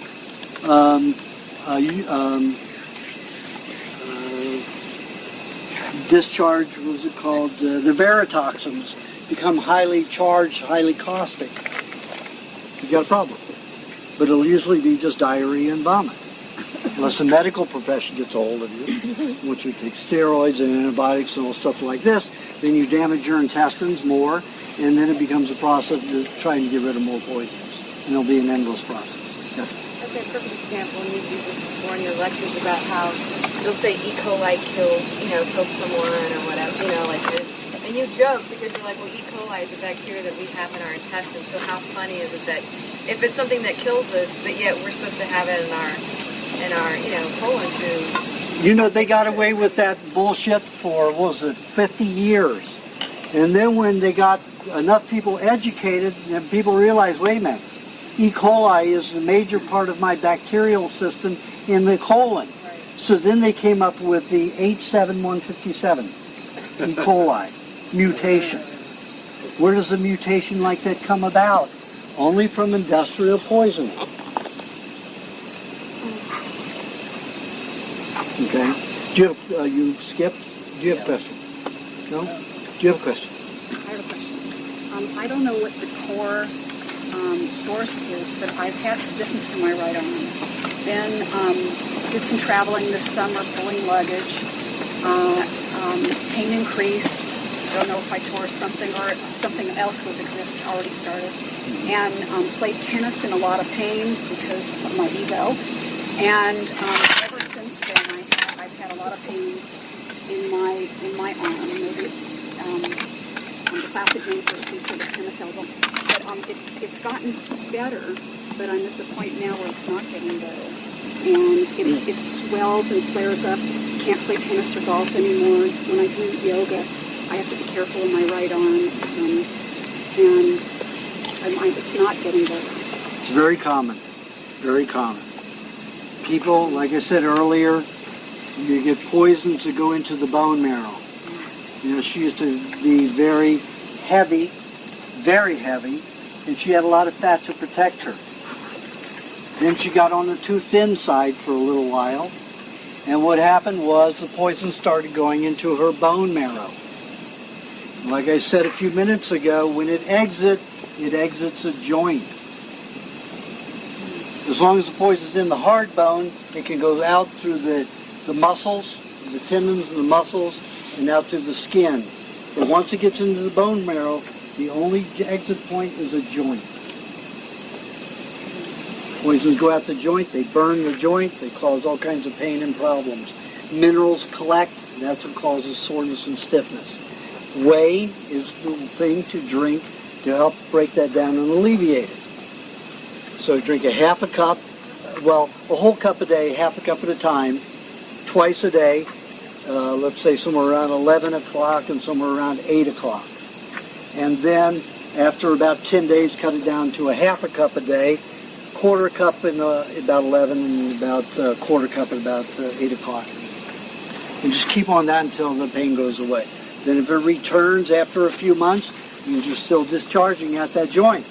And you need to keep it up until the pain goes away, until it stops. It could be 50 years, depending upon if you ever got an injection in this arm, in the shoulder, and the thimerosal and aluminum went into the joint and into the bone marrow. Yeah, through the bone. sometimes my entire arm is Yep. it's all through into the shoulder. That means it's coming out the shoulder and every joint. And when it comes out the shoulder and the joint, what does it come out? What's around the shoulder and joint? Not a lot of muscles. Most of the muscles are down here. What's along here? Tendons. So it has to discharge to the tendons. It has to travel all the way down into the muscles before it can get into the lymphatic system, into the connective tissue, and out through the skin. So you're going to have a soreness all the way up and down the arm. Can a hot water bottle help? Hot water bottle helps increase circulation and move it faster. But whey will help break down the minerals collecting that causes the stiffness and the soreness. Yes? No, this is actually serious. This is regarding parasites. And I have somebody asking, well, if you have the parasites in the body, where do these guys go after they're done helping? They just go dormant. You have them. I did a test about 24 years ago. Well, I took a lamb, a very healthy young lamb, and we sterilized them with vinegar, everything natural. So, we coat it with vinegar, anything that breaks down bacteria, alcohol, but the natural alcohol. And we sterilized the whole room the normal way for sterilization, which is steam the room. I was alive. Please be quiet. We steamed the room. It was all glass. There were two sides. And we had a pedestal that was also glass. And on that pedestal, after I slaughtered the lamb, took a slice of that lamb, completely sterile environment. Put that slice on lamb, brought down the glass container over it. That glass container went over to the outer room, and there were 3 HEPA filters there, so there's no way that any parasite or bacteria could have passed through into that. That came through to a small room that was about 3 by 3, and it contained 6 corn dracaenas, which produce a lot of oxygen. So oxygen got through clean into that meat. Kept that room, the hermetically sealed environment where the meat was. We kept it at the sheep's body temperature, which is about 101.8. Guess what appeared in 3 days? Parasites and bacteria are a natural product of every animal tissue in this world. Just like worms are in the earth. Let's say the earth is a cell. Your cell is the earth. In every cell, in the skin of your cell, which is soil, you've got parasites, you've got worms, you've got everything you need to make life ecologically balanced and recycle. So your tissue, all animal cells contain parasites. And when you need them, they will flourish. However, if you're so metal poisoned, they will not survive. They'll eat tissue and they'll die. It'll kill them, poison. That's why the medical profession wants to keep poisoning you. Well, they want to get rid of the parasites. They don't want you to have parasites. They want you to say, oh, I don't have parasites, I don't have bacteria, I must be healthy. And that's the way they look at it. But they don't look at the process of those bacteria and those parasites being healthy to get rid of degenerative tissue, to make you healthier. And that's what happens. They make you healthier. In the animal tests that I did, the animals who had parasites got very well. The other animals that we gave a dewormer and we dewormed, they stayed lethargic. And when we performed autopsies at their deaths, these were all very old animals. And we got rid of the parasites in some animals, fed the other animals good raw foods so they maintained through the parasites, even though they had lethargy and problems for up to 6 months, one of them almost 7 months. They all, at the time of their death, were so much healthier. Their organs were rich and red. And the animals who we gave dewormers, got rid of their parasites, their tissue was black. Black. So, all the evidence is there. Yes. So didn't primitive peoples like eat clay and stuff to help get rid of parasites? No, they just they ate the clay to help get rid of the verotoxins that were produced from parasitical activity. They knew the parasites were good, so they ate the clay to help eliminate the discharge. But parasites eat 100 times their weight in 24 hours and discard only 1%. That's like you eating 100 pounds of food a day and having a 1 pound turd the next day. That's very efficient. My body only has to handle 1% of waste. Bacteria eats about 50 times their weight in a 24-hour period, but discards about 5% waste. That's 10% waste. That's not, 10% on the whole. So let's say they're eating 50 pounds and they're having a 5-pound turd the next day. That's pretty good. That's pretty efficient. But still not as efficient as a parasite. So I prefer parasite. Yes? That's a very normal thing because, see, these animals are getting heartworms because of all the injections of vaccines, especially rabies shots, that are going to the heart and damaging the heart muscle. The thimerosal, the mercury, and the aluminum, and the formaldehyde are damaging heart cells. Those heartworms are necessary.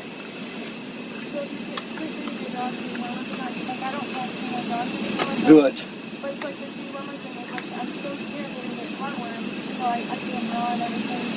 You don't have to worry. I've never seen an animal die of heartworms that's on a raw diet. And it's eating bones. Raw bones. Okay, do you have a question? Let me ask what you thought about organ meats and how many to eat, and how much for compared to actual regular meat. It depends on the kind of music they play. I know. Corny. Very corny. There's a big philosophy about that, that there's whole groups out there that say eating organs and glands are much more concentrated in nutrients. Not necessarily. It will help the glands and organs in your body because there are like substances that are produced. So it would help those particular cells, and if you have a problem there, that will be more helpful for you to eat. Let's say you have intestinal problems. So eating healthy tripe from an animal would help your intestines correct more efficiently and quicker. But if you're talking about restoring muscle tissue by eating liver, that's That's not proved. I was just talking about remineralization. So I saw some charts that had like the minerals and vitamins that are in the different organs just like skyrocket high compared to muscle. Yeah, but that's to manufacture hormones. It doesn't mean you're going to be able to utilize it in your body for other processes. Because once you've got a chemical lock in a bridge, it's hard to unlock it with our poor systems. Now, let's say the Maasai or the Samburu or the Fulani or the Inuit. Now, they may be able to make use of all that very well, but your digestive tract isn't. Nobody in this society will digest that well enough to be able to disassemble that and fragment it into some other part of the body. That's the whole problem. Cheese, you can do it. Cheese and honey together, you can remineralize the body quicker than anything else. I've seen lots of those people who claim, who eat nothing but glands and organs and never eat muscle meat. And they're frenetic, they're manic, they're illogical, and they're skinny as hell. You know, so they haven't proved to me that it's more efficient, that it's healthier, that it's better. Give me a person who's fat and relaxed, and I'll take them any day as friends. You know, as compatriots, definitely. Do you have a question? Organic, fed, and hormone-free plants, where it came from. Like sushi at a sushi bar, your food out of the ocean, and all the stuff we dump into the ocean, I just worry about the mercury. Well, like I said in the recipe for living without disease, the ocean is 4% toxic overall. 8% of your within, a half a mile of a shoreline, unless you're in Japan, and then it's up to 15% waste products within a half a mile of the waterline, the shoreline. So it all depends on what your fish comes from. I prefer ocean fish. Your freshwater lake fish is 35% polluted minimum. So I won't eat anything wild caught from even a river. Ocean wild caught deep sea is what I go for. Even though the tuna and the swordfish are high in mercury, I'd still prefer those over the PCBs and everything else that's in the fish that are closer to the shore. And I ask, when I go to a sushi bar, I said, did this come from a fish farm or did this come from the ocean? I always ask. And they know. They get them in crates. Pardon? No. If it comes in that day, they will serve it fresh. If they keep it overnight, the LA restriction is they have to freeze it. So which place do you recommend them? All of them get it fresh overnight. However, I ate at a sushi bar twice last year and got sick both times because they were using MSG on them. And I got MSG poisoning twice, so I stopped going to sushi bars. Co-op. He said he knows a guy who runs the sushi place here in LA, and that this guy told James of 2 sushi joints here in LA that only serve fresh fish. He knows for sure that they never serve frozen. Now you'll have to ask James who they are. I will.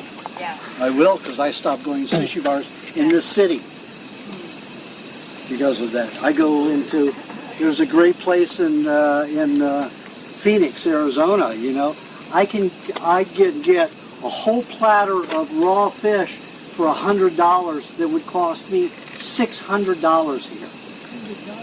$100 for a whole platter that it takes 4 of us to eat this whole platter.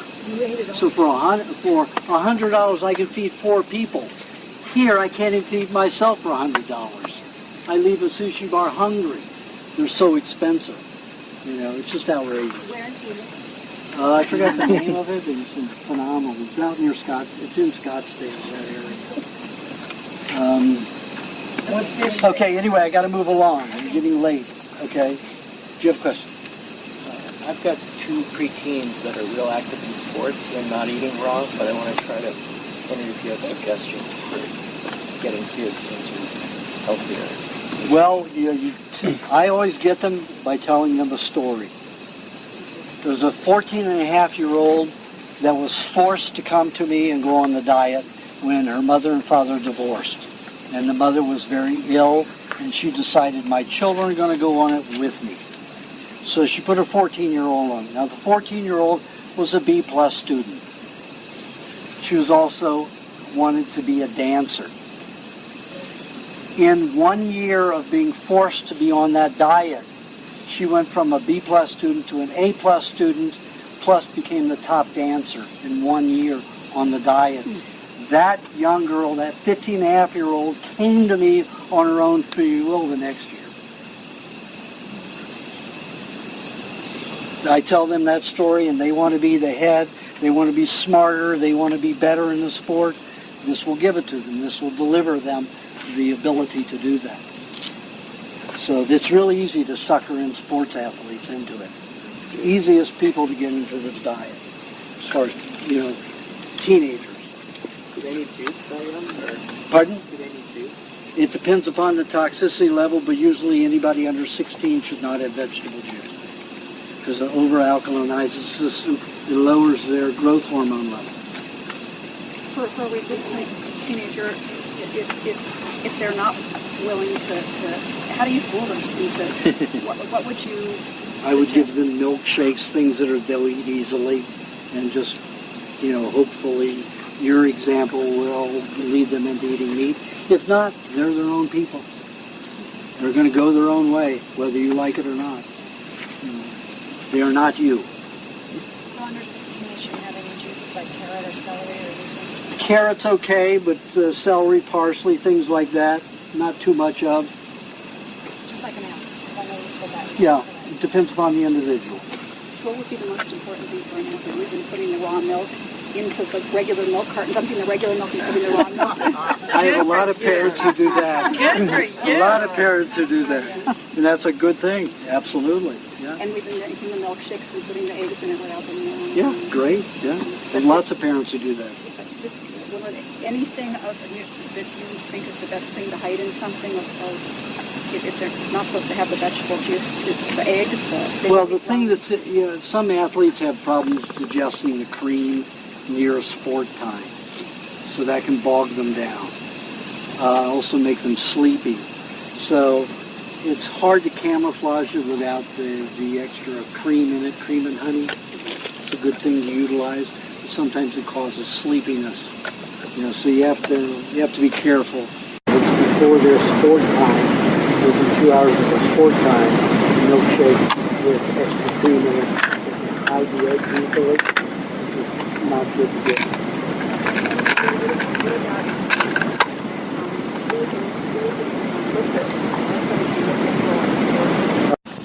Whey is good for that, and just put honey and lemon juice or lime juice with it. Also, grapefruit juice is the quickest way to remineralize electrolytes. So whey, grapefruit juice, little lemon, honey in that, you make it sweet and delicious. Oh, you put grapefruit into the whey. Grapefruit, lemon juice, lime juice, honey into the whey. That'll also help them break down lactic acid. Uric acid. It's a byproduct of muscle metabolism. Clay, do you have a question? Yes. Sarcoidosis. Mm-hmm. How do you handle that? What's your... This depends on the symptoms. Okay. Lung damage, a lot of phlegm, coughing, weakness in the body, loss of energy, hard to breathe, like that. Yeah, but you could be just detoxing through the lungs. I have that problem. He's diagnosed with it. He's on a prednisone. Yeah, it'd be too hard for me to diagnose something like that without seeing the person, seeing what condition they're in. I'd be guessing. Okay, I just wonder what your sense was. Just anytime anybody has any respiratory problems, the things that they can do before they come and see me is suck eggs. 25 to 30 eggs a day. Just suck eggs all day long. Best way, remember, eggs, the protein and fats are all liquid. Very little digestion. Less digestion than with milk. Milk is twice as complicated to digest as raw eggs. The only problem is when you eat eggs alone like that, it causes weight loss. So you have to have some milk at night before you go to bed and milk during the middle of the night. Just to keep the weight on. Yes?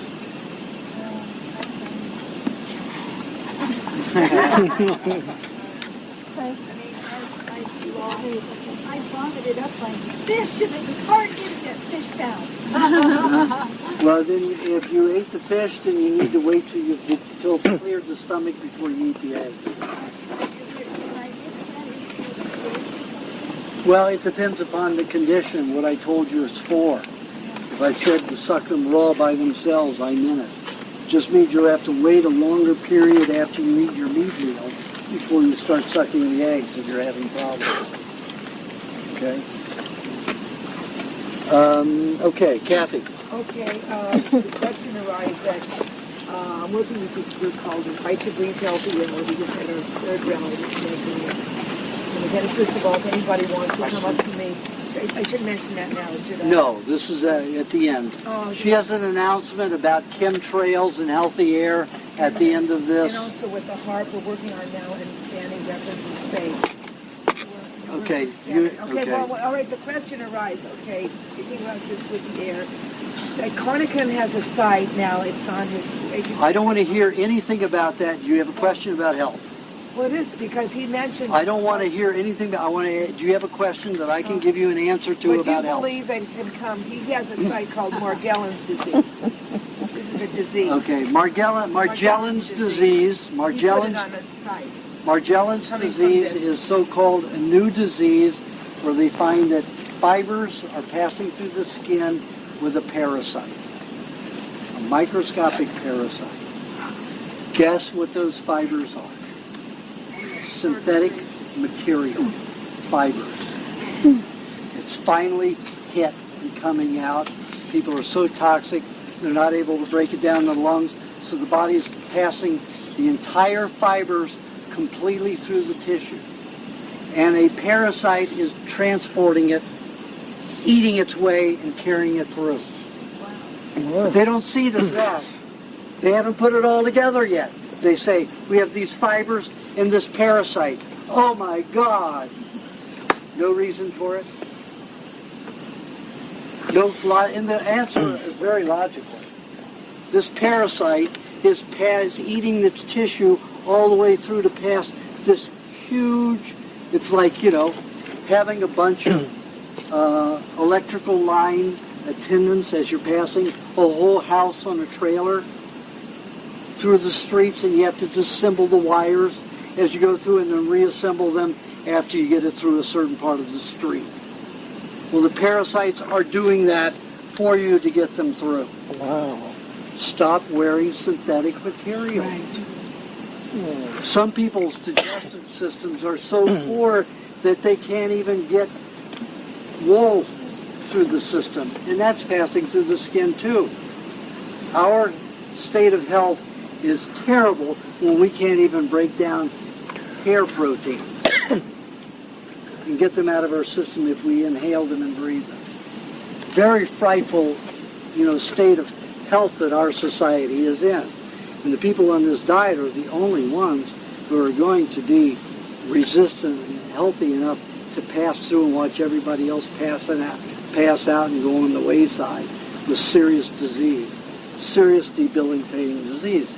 And if it bears true to Howell's and Pottinger's work with the cats and the rats, by 2017, 2020, 2/3 of the population is going to be diseased and dying all at one time. So there will be a few of us that will survive. We wear one cotton 100. Is that what we're supposed to do? 100% cotton or silk. Wool is difficult for some people. Very difficult for some people to break down. Bamboo is very difficult because they have to use a fiber, just like with rayon when they use pine needles. They use a polymer to glue it together. Plastic. Hemp the same way. Also, you have those fat molecules that dry out in our systems. No, not a good thing.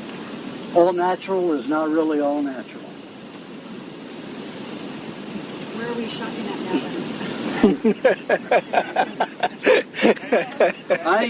Everything I get's territory ahead, But now their women's division, half of the stuff is no longer cotton, And some of the stuff for men is no longer cotton. But territory ahead used to be 100% cotton 2 years ago. So, but I still get everything that's 100% cotton from them. They're not organic cotton, but they get their cotton from a better source. Territory Is that for women too? Territory ahead. I said they have the women's division. But they do sell polyester material mixes. So you have to look and see if it's all cotton and all not. Yes. So there's a website called thegreenloop.com. They sell organic cotton. They have. What is it called? It's huge. So I go there a lot. They have Ecoganic. And Ecoganic's a big one, but it has great women's clothing, men. They also have shoes that are, but it's thegreenloop.com. And they focus primarily on that. And there are several websites that also do that. But if you want to be in style and fit, you still want cotton, you're not going to go to those companies. Because they have no style, according to style. Those companies, yeah. No, but that's what I'm saying. These organic companies, like, Ecoganic, I mean, they're definitely very stylish. So, they're doing it trendy cool. now. Yeah. I'll have to go visit them now. Making a difference. Yeah, not everything's yoga or drawstring. I mean, they're very cool. Yep.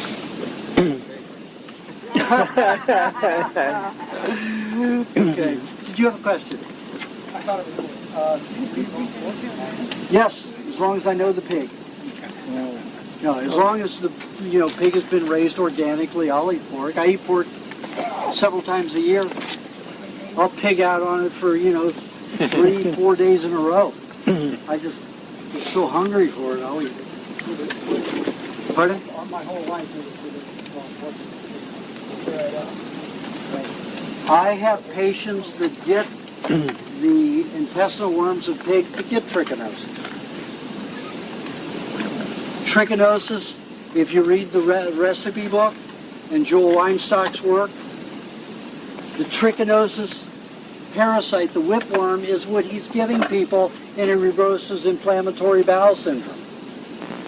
These are people who can't even drink water without severe cramping and pain.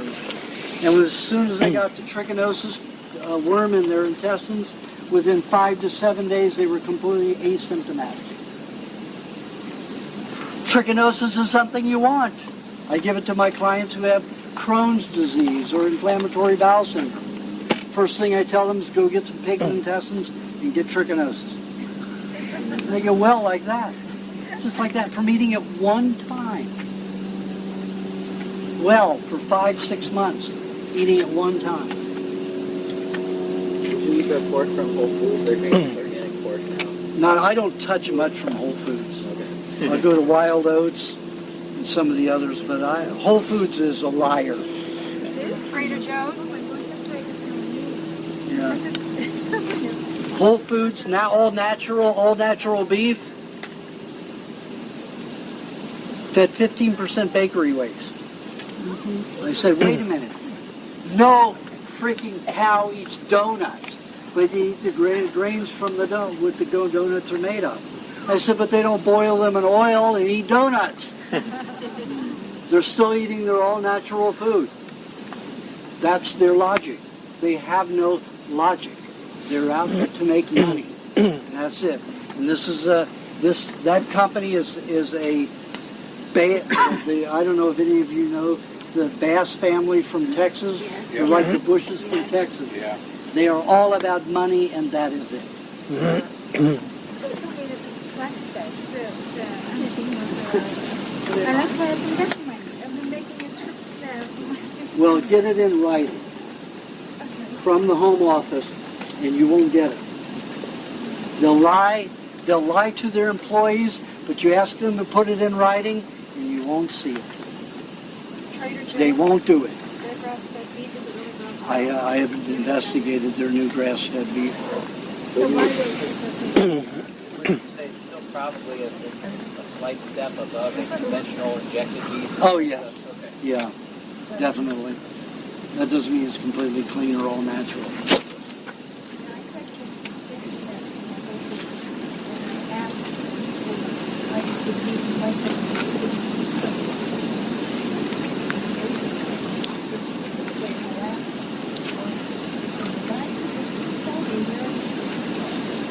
Well, if you get a manager, you will.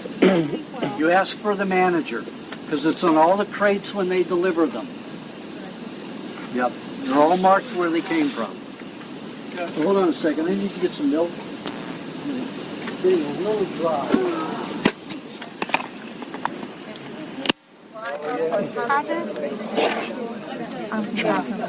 Thank you. Plus honey? That's honey, right. There's some of you that came after I collected the $25.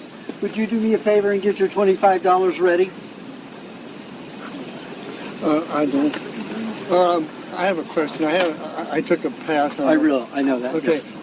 I have a nephew that's had these stents put in twice in 2 years. What about chelation for just thinking about that? Chelation is one of the worst poisons that you can do in the body. What it is, you're taking a chemical magnet, which is a chemical poison, and you're hoping that it'll go into the soft tissue or the arteries and pull the plaque and the heavy metals out that cause plaquing, mineral buildup, just like a kidney stone or a bladder stone, any kind of stone. The problem is that it doesn't exit the body. I've only found 24% of it left the body within a 48-hour period. After that, no sign of it leaving the body again, out the urinary and fecal matter. So they are lying when they tell you it leaves the body within 24 hours, 48 hours. Say, do it to my urine and check it in my feces, and you'll see it doesn't. The chemical itself. Where is it stored? It stores in the lymphatic system and bone. And you'll notice that people who've had chelation therapy, their skin is like taking aspirin. It starts getting thin and translucent. It starts demineralizing the body and system. Because the body, if you're getting those heavy metals out, your body needs calcium and a lot of other minerals to bind with it and harness it and control it. And that means demineralizing the skin and the bones and other tissue. So, however, it does help keep some people alive, and it makes them more vibrant for a shorter period. It shortens their life, but their life is better for temporarily. So, that's the trade-off. Okay, I'm going to cover, is this about the same subject? Yes.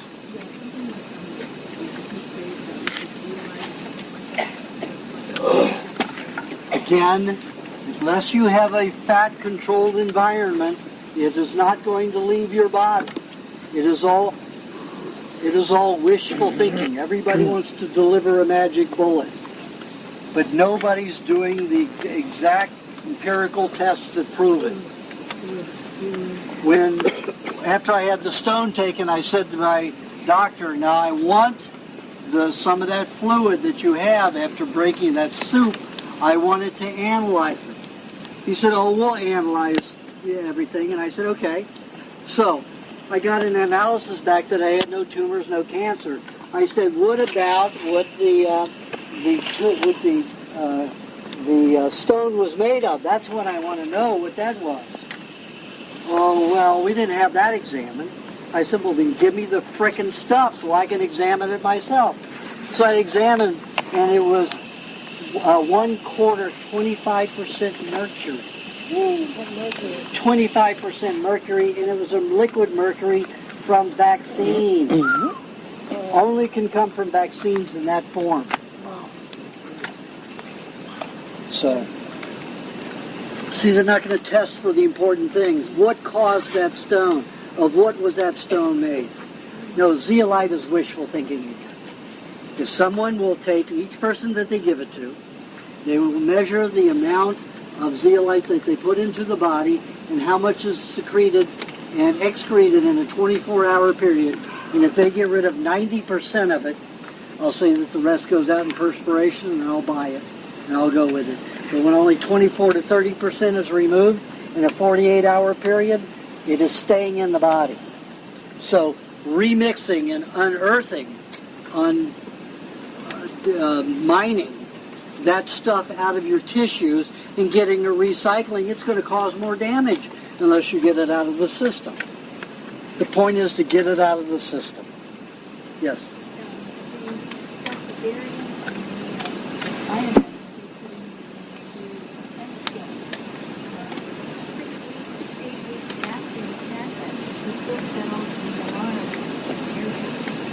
Yeah, not only that, it will stay in your body a lifetime, unless you know how to get rid of it. What's your airport? What do you Barium.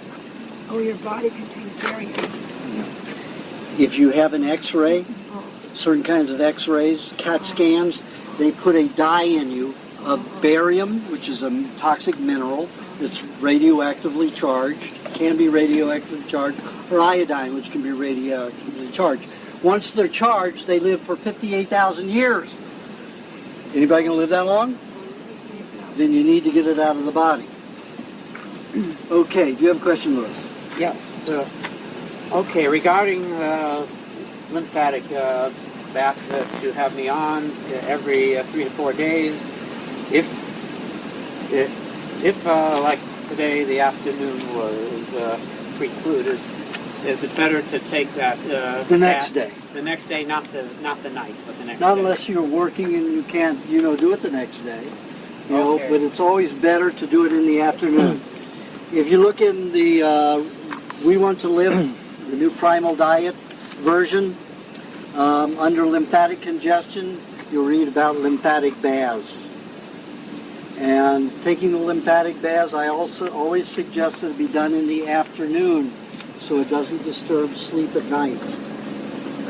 And what the idea of that is that when you, all of the cooked oils that you've had, the Crisco, the margarine, all that garbage you were fed as a child, hardens in the body, locks and conducts the lymphatic system. It takes the body's temperature 101.6 and higher to 105 degrees to melt that, to be able to make it liquid, to move it and get it out of the system again. And I suggest that people do that at a certain time of the day so they don't disrupt their sleep patterns. And that's sometime in the afternoon, not in the evening. But with my bath, it's different because you said anytime I have to take it because it doesn't disrupt my sleep. That's not the lymphatic baths. Okay? Lymphatic baths run from an hour to an hour and a half, staying at a hot temperature from 60 to 90 minutes. 60 to 90 minutes. It's a long time in a hot bath. You come out like a wet noodle, and then you have to take a 45-minute walk 10 minutes after that. Bundled up and hot. But it's a slow walk. You could walk like this. I don't care. I don't care what you look like. Pardon? I don't think I could do that. I mean, has anyone ever physically done that? Oh yeah, I have a 72-year-old man who had prostate cancer and was basically on his way out. And for doing that for 3 months, he's a new man. Really? Yep. He's pleasing his 40-year-old wife. What was the temperature? 105? Pardon? For water, 105? 102 to 105, 101.6 to 105. It's all in the book. Tells you how to do it, what to eat with it, and everything. If you're already detoxing a lot, would you still do that, or would it be better to wait till you're not? Wait till you're not detoxifying. Yeah. Something else. Yeah. Okay. Unless the lymphatic system is the thing that's detoxifying, you can help it. What about infrared? Pardon? Infrared. Very bad. You have to remember, when you're detoxing through the skin, a lot of poisons are coming through the skin. If you're hitting a dry heat or a steam heat, what happens? You burn it into your skin. You damage the skin. If you were in a sauna like that and every 3 minutes you went out and took a shower, but then it wouldn't be helpful, would it? It's not going to get to the lymphatic system deep. You have to be immersed in the water perspiring into the water, so the water carries the poison right off the skin. It's the only way to do it safely. Only way. Pardon? Yeah, you put the milk, you put the vinegar and sea salt and coconut cream in the water.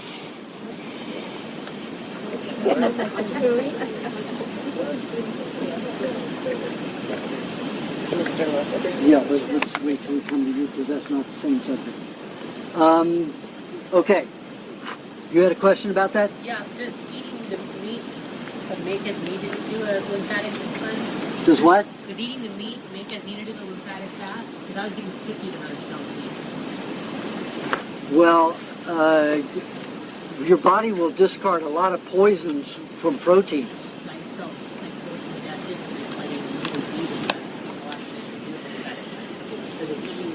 Well, protein helps remove poisons and neutralize toxins. You won't do it without protein. So meat's very important to discharge toxins. But it depends on what the protein is removing from the body, which will determine stickiness or acidic or tartness, which comes out the skin. What it's carrying, not its nature itself. Because protein is the pyruvate only has a byproduct of sugar of 7 to 8%, whereas fruit, vegetables, any cellulose, grains, nuts have 70 to 90% carbohydrate byproduct. Protein has only 7 to 8. So that doesn't cause your stickiness. It's what the protein was removing from your body was sticky. Okay, let's see. Do you have a question? In regards to the digestibility, so they get fiber, that's good. And since I can't eat raw nuts, obviously they say not to eat raw nuts because of the little tear in the colon. What's good fiber to replace with it? Okay. She's talking about diverticulitis, and the medical profession says that you need to eat a lot of fiber to keep things moving through your body if you have diverticulitis. That's like saying to somebody who has vertigo to go up onto a house and jump off. If you're eating raw food, peristalsis naturally happens. If you're eating cooked food, peristalsis stops. That's why they want you to eat fiber to push things through, or eat a vegetable salad with your cooked meat to push it through. If you're eating raw food, peristalsis happens. Unless you've had a lot of antibiotics in your lifetime, and peristalsis is pretty non-existent. And that takes a lot to help things. Then you need lots of parasites, you need lots of trichinosis, you need lots of bacteria to do all of the work, even to move things through.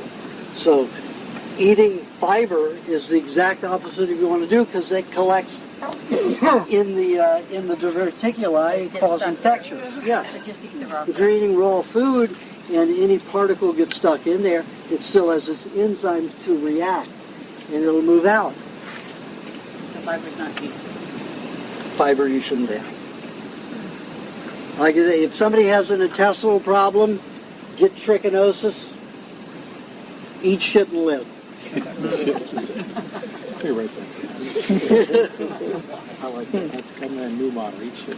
Got to encourage the bacteria, digestive bacteria. Keep telling me to eat and eating feces is very helpful for them. Just remember, the high meat pre-digests, the bacteria in high meat is pre-digesting the meat.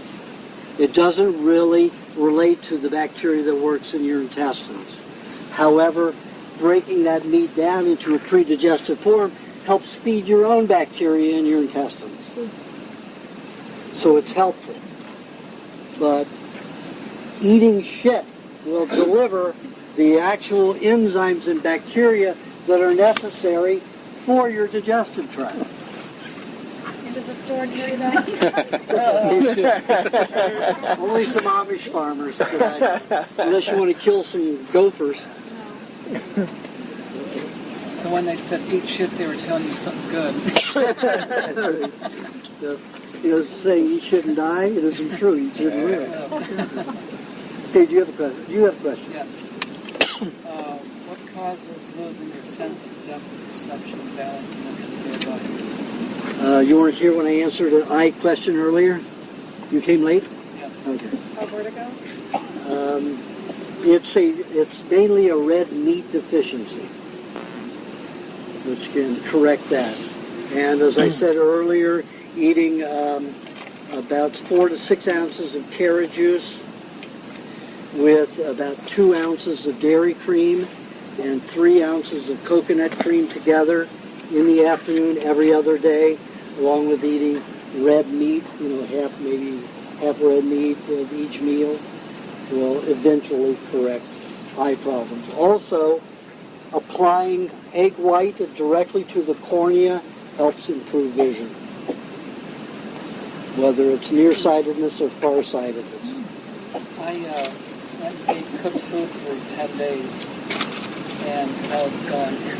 And I bent over during early time, and my back went up. When I came back and started eating food again, it's almost gone away. The body can repair itself with good nutrients. It can't repair itself when the nutrients are gone in dead food.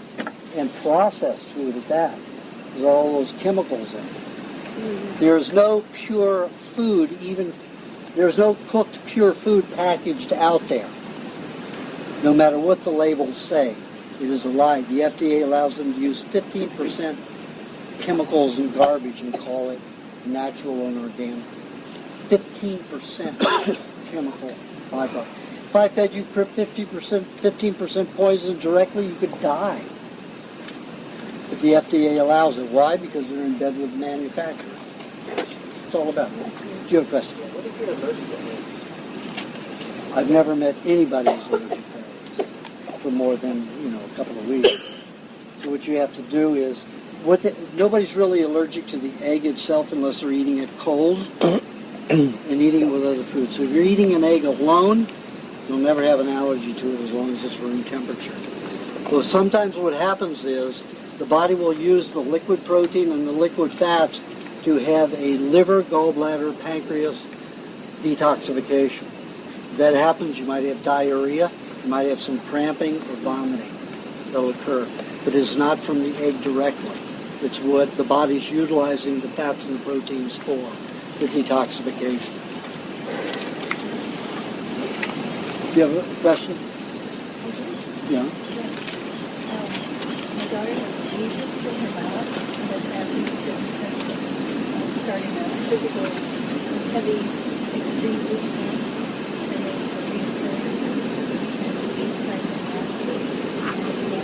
Not going to work.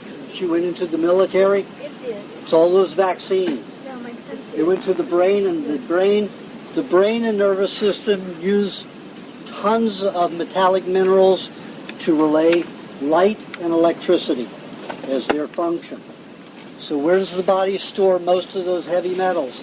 The brain and nervous system. Where does the brain detoxify? Mainly through the tongue, gums, and salivary glands.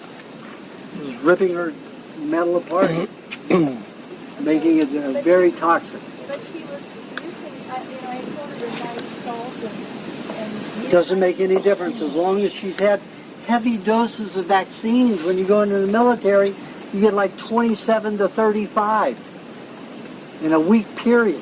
Just have the battery, but then I had a lot. So just got whatever I had to the amount of money. That totally makes sense. Yep, it's just dumping out here. So is that why I would have like growth in the back of my tongue? That could be part of it, definitely. Just detoxifying from my brain. Since some people are leaving, I'm going to ask those people who came late to go ahead and give me their money so I don't lose track of anything.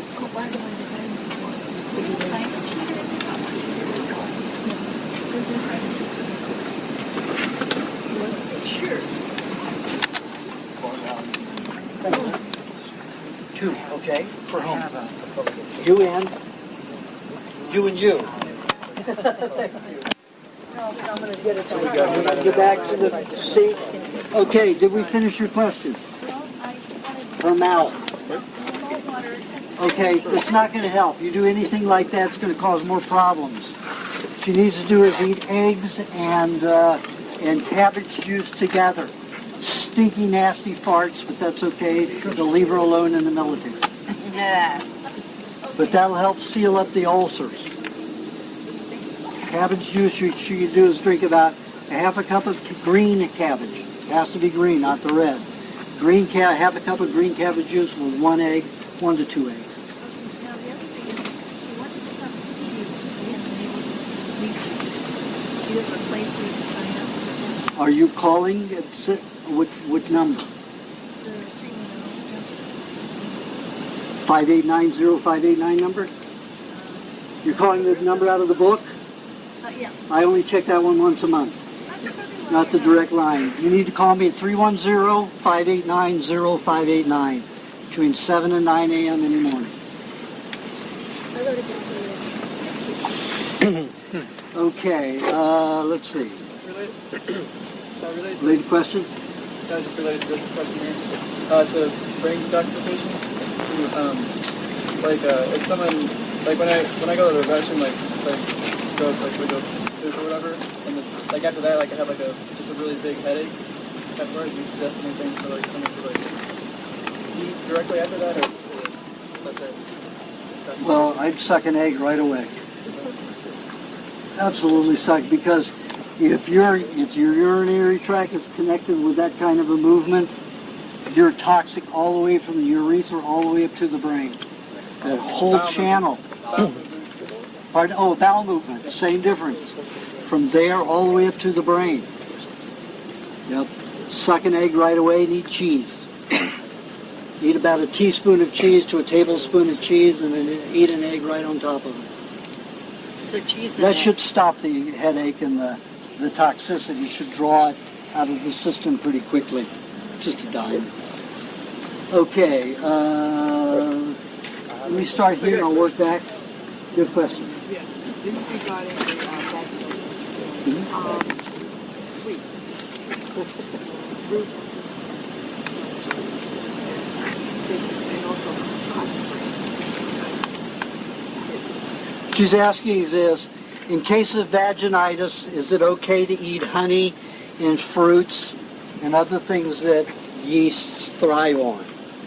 Just remember that any kind of a vaginitis that is yeast active is breaking down starches in your system. Mainly starches, not sugar. So it's from the old times of eating bread and peanuts and all the cooked starches that you have. And that is a discharge. The only thing that you can do to help that discharge become easier and less odorific is to implant some coconut cream in a combination with yogurt. Coconut cream and yogurt and a tiny bit of honey. And implant that and leave it. Once a day, once every other day. And let the discharge happen. Women live 20% longer. You know why?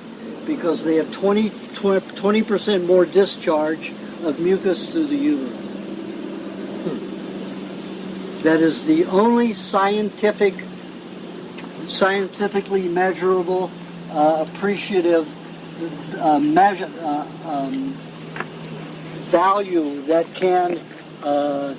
can reason the difference between women living 20% longer.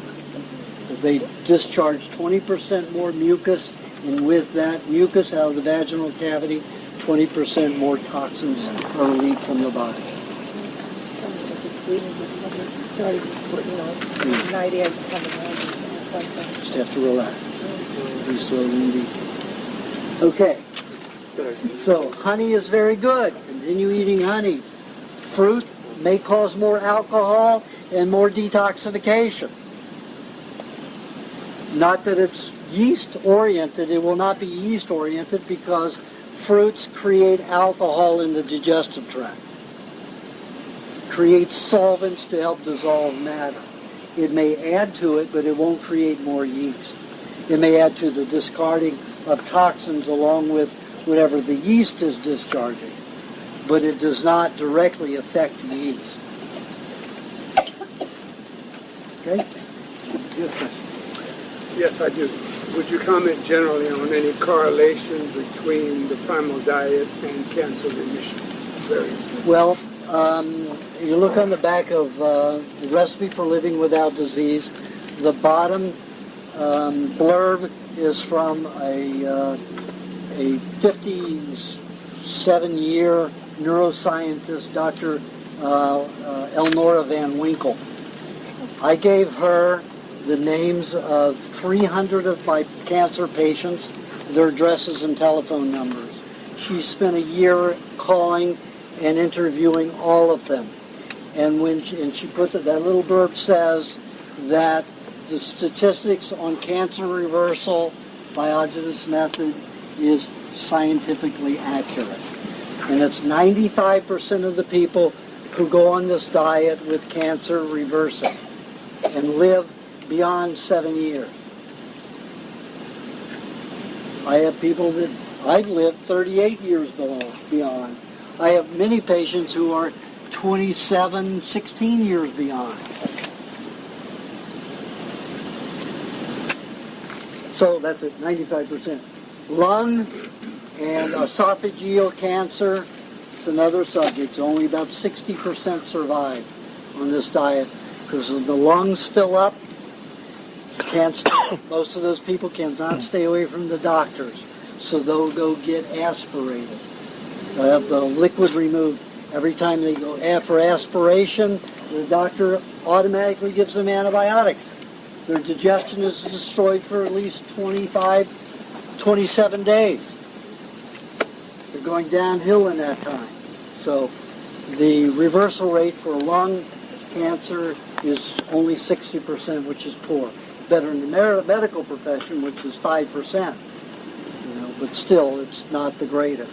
Esophageal cancer cuts off swallowing and breathing.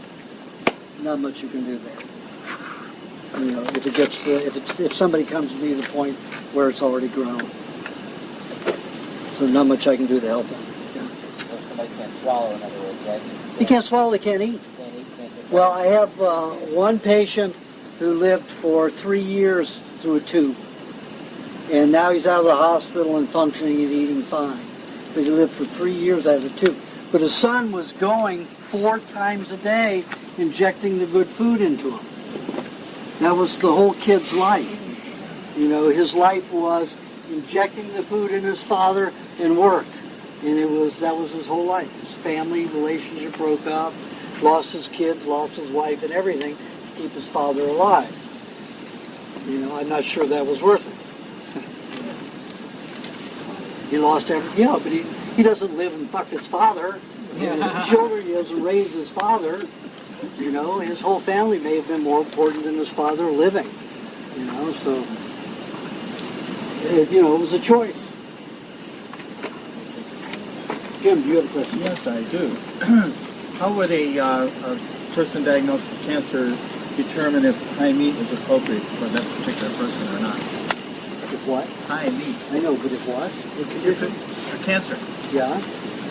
Should the person have high meat or not? Well, it depends upon what kind of cancer they have, what's causing the toxicity. If they aren't digesting well, of course they need to eat the high meat. If they're not digesting well, if they're digesting well, high meat isn't going to especially help them unless they have some neurological problem. Then they'll need it. You're welcome. Your question. My question relates to my son.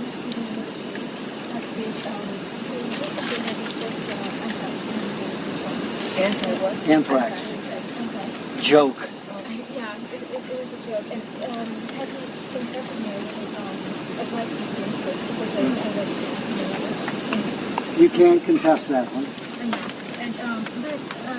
You shouldn't be going in the military. Yeah, but he volunteered. Yeah. One day he's doing it again. Actually, I'm going to ship now. He spent a few days with me, and I tried to listen to him that, when he was wrong,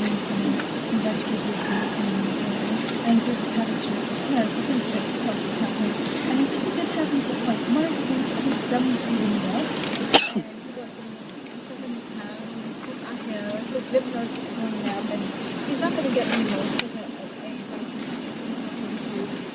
he was at sea, so he was not but I was wondering, now he's on the ship. Is there anything that you can do? Yeah, he won't be able to do anything because he Well, won't have to swim again. You know, I think that the military uses powdered eggs. So you know that's what he needs the most, powdered eggs. I mean raw eggs, not powdered eggs. So he's not going to get any nutrients on the ship. I gave him supplements, but the supplements are like protein supplements. I mean, especially practically nothing. I gave him some leather, and the tablets, from the cake, and I gave him some aged. So I like the extract orange. I don't know that's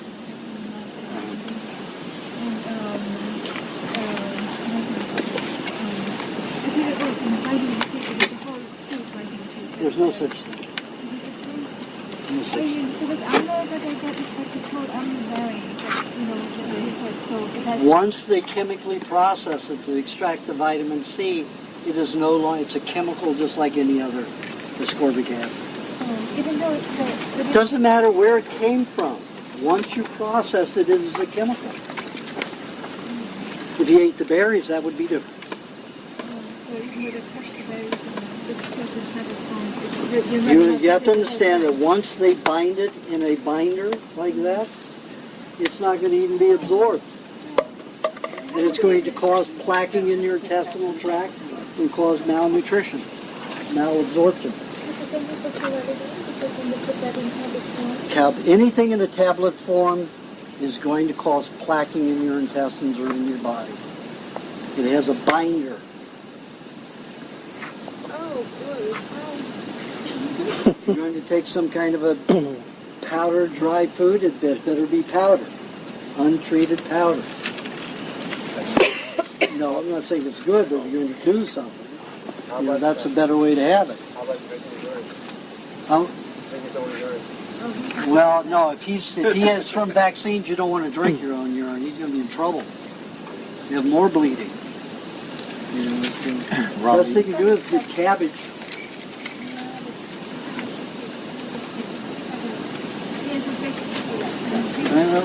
Nothing you can do for him, unless he can take some oil on the ship with him, coconut oil, butter or something you can get on, but they're not going to let him. It's impossible. Do you have a question? I react to chemicals. Tap water, I don't have to drink it. It's awfully hard to tell if it's toxic. There's no that they're the same. Oh. If when a person gets chemically sensitive, that means they have so many chemicals in their body that even one little bit is the straw that breaks the camel's back. Every time it enters the body. So they are detoxing. Anytime something enters the sinuses, the mouth, anywhere, it automatically has to discharge it. And there's a chemical reaction. They're that sensitive, they're that so full of toxins in their system. Okay, so I'm on this special diet, which is so boring. Of course. I mean, it's just so boring. Yep. What's that? My diet, Yeah. not your diet. Very boring. And it will be boring until you stop having that sensitivity. I don't know if that'll happen. Oh, it will. And then the digestion goes with that. If you don't digest properly, then you're going to be more sensitive. Because if they don't always digest, But all the food,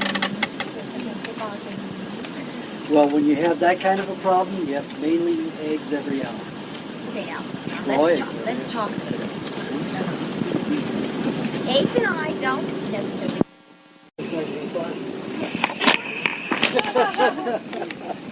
I wish. Yes, I do. Because I haven't been able to get it to that point. Working on it. I tried. I have to tell you, the eggs, the games I was getting that one egg from that one company. Lily. Yeah, Lily. And evidently they were feeding that egg Too much soy. soy. I would die every time I had an egg. Well, now he's got this new company. It's not quite as bad. what about Have some cheese before you go. The sugar keeps size of energy. Well, more than we're talking about. So that would help. That'll help. Well, you're still going to have that, and you better have that. If you don't have that, you're not going to have the hormones to heal. I just hope it doesn't come at a bad time. That's all.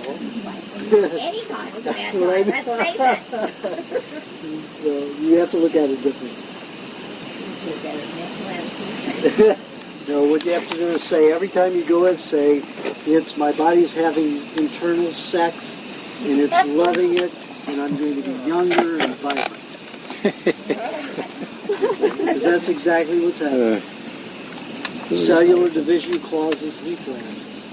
There's nobody that goes through it more than women in menopause. Because what they are doing, like I said in the book, women are going through menopause. It isn't the cessation of hormones. It is a change of the type of hormones that is produced. And that's a great healing stage. Men go through a different kind of menopause. And it's a detoxification, whereas women at the same time go through a healing stage. It's a very comfortable thing, a very happy thing, not comfortable, but a happy thing for women to go through. So if, and you said that we can add eggs like milkshakes, like that's not as beneficial? No. What I'm saying is, it's more complicated to digest eggs that are mixed with other foods. But people need to create more mucus. They need to have eggs mixed with dairy and butter or cream to present more mucus. Eggs will not create mucus on their own. It has to be mixed with the dairy. You need mucus. Otherwise you'll dry out. Do you have a question, Mark? Thank you. Three of my friends recently got sick, and I'm curious.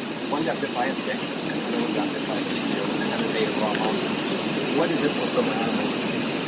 Nothing. With their own trip. How many people get bit every day and those get sick? They call it a Lyme's disease. They call Lyme's it malaria. Lyme's disease is another farce.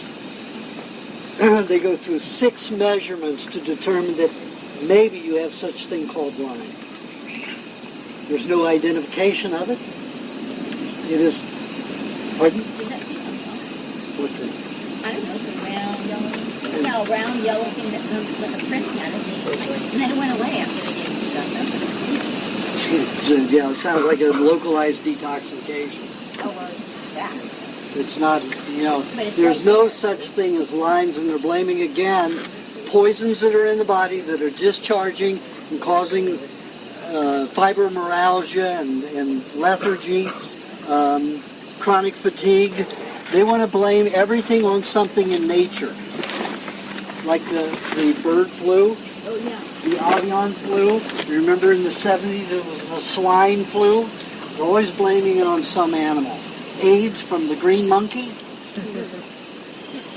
It is a joke. They're always blaming something in nature, but if you analyze the tissue and the excrement, the discharge of any of those areas of the body that are going through detoxification, there is always some kind of heavy metal. The malaria, the heavy metal discharge. It's a toxicity that's collected in the body. And it could be from many different, it's just collected in the blood. There's somebody, mongoose is an animal that can kill and eat a cobra. They're so fast. They're little rodents, like a flat squirrel. And and they're supposed to have trichinosis. But I've examined the intestines of mongoose and never seen a whipworm in them. The only whipworm I've ever seen are humans and pigs.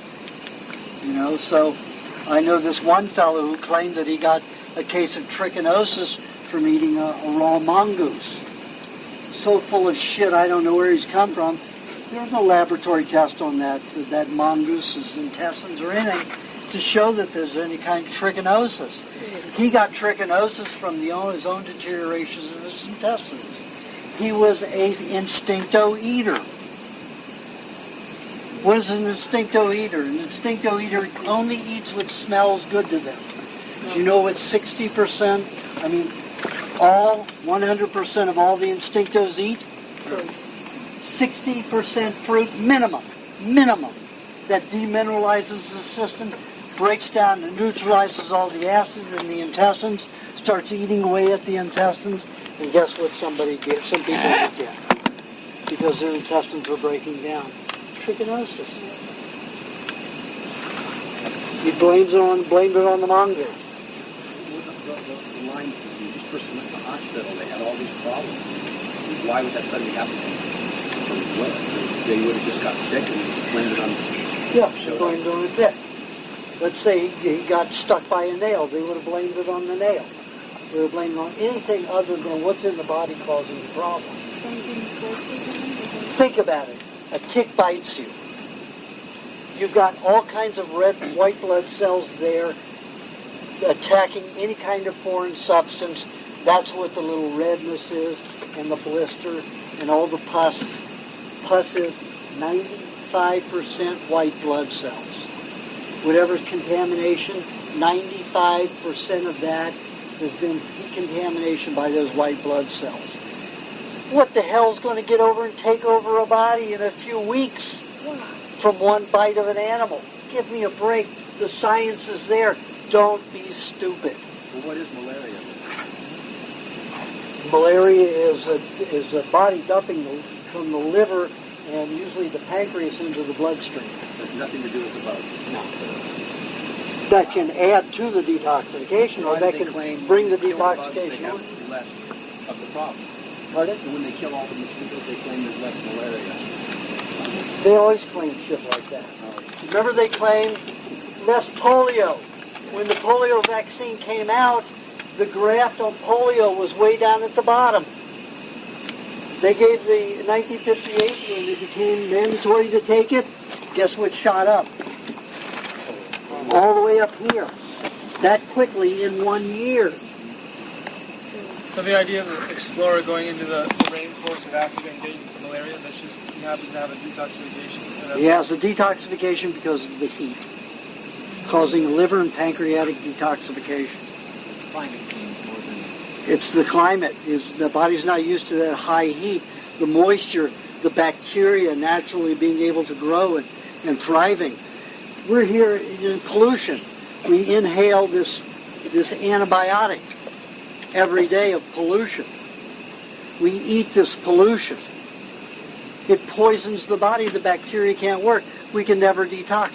Then you go down into a jungle where there's clean air and there's moisture and there's oxygen and everything's alive. All of a sudden the body's going to start cleaning itself. Because the locals that live there don't. You don't go through that shit. And it kind of makes me feel like something like Pocahontas. And then when it's the girl in England, I think it was her, she immediately thinks she got something with that. Yeah. She died over Black there. lung. But it kind of makes sense because, She got into a toxic area. She goes to London and And at that time, London, on every block, you had a silversmith, and on every other block, you had a blacksmith. Silversmith and a blacksmith. What do they make molten? Metals. And you got it in the fog in England, holding in the fog, and people are breathing this. That's why they got black lung, the black plague. Generations of inhaling that stuff. So when the conquistadors came, 1400s, then smallpox was rampant. According to what I've read, That's a hoax. They were poisoning the natives' water holes. Oh, wow. Same thing that the Germans and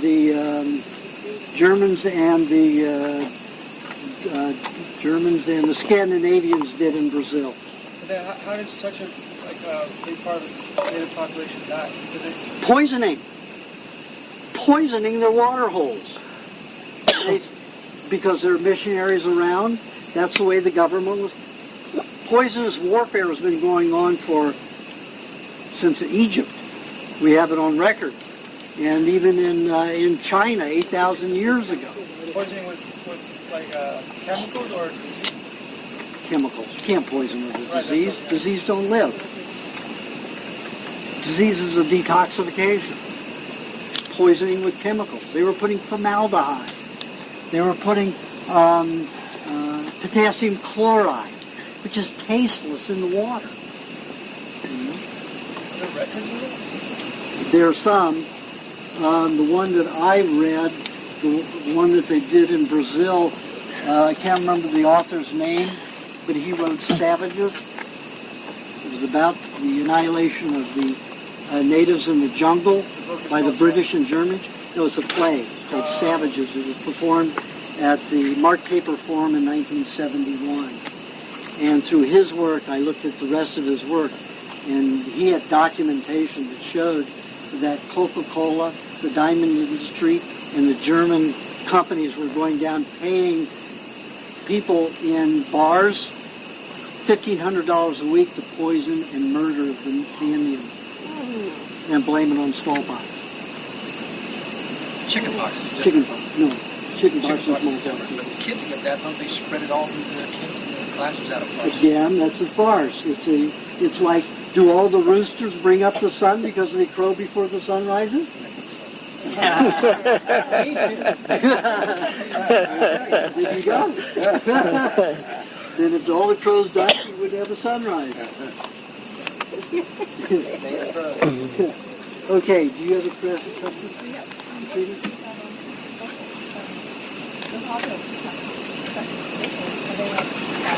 Well, none of them are good if you subject them to very cold temperatures or very warm temperatures. They will all gas, whether it's polyurethane or the Lexan is the harder plastic that they say is less volatile. But you put anything near heat and anything too cold where it starts to freeze, it breaks down the dioxins and they gas into the food, even into water. I get lots of plastic things From what? Well, just take the sparkling mineral waters and let the gas expire. Yeah, degas them. You know, I had to do that for a while. I had the same problem. I just degassed them. But you like there's a lot to get milk in plastic. I don't. You see all those glass bottles up there. What do you do with them after a while? I ship them back east. Costs you shipping, doesn't it? I don't care. Oh, that's right. Pardon? I don't like anything with plastic. I get some things with plastic in it. As soon as I get it home, it's out of a plastic bottle into glass. And what about filtering water, tap water in the restaurant in LA? It's got fluoride in it now. It's got 192 chemicals in it. So I always order Perrier or San Pellegrino, one of those. And if you don't like the, fizzy, then just shake it, letting it gas, so it goes flat. Or buy a bottle of flat. Did you just say sparkless water is not good? Sparkless water? Yeah. Sparkless water is nothing other than filtered out city water.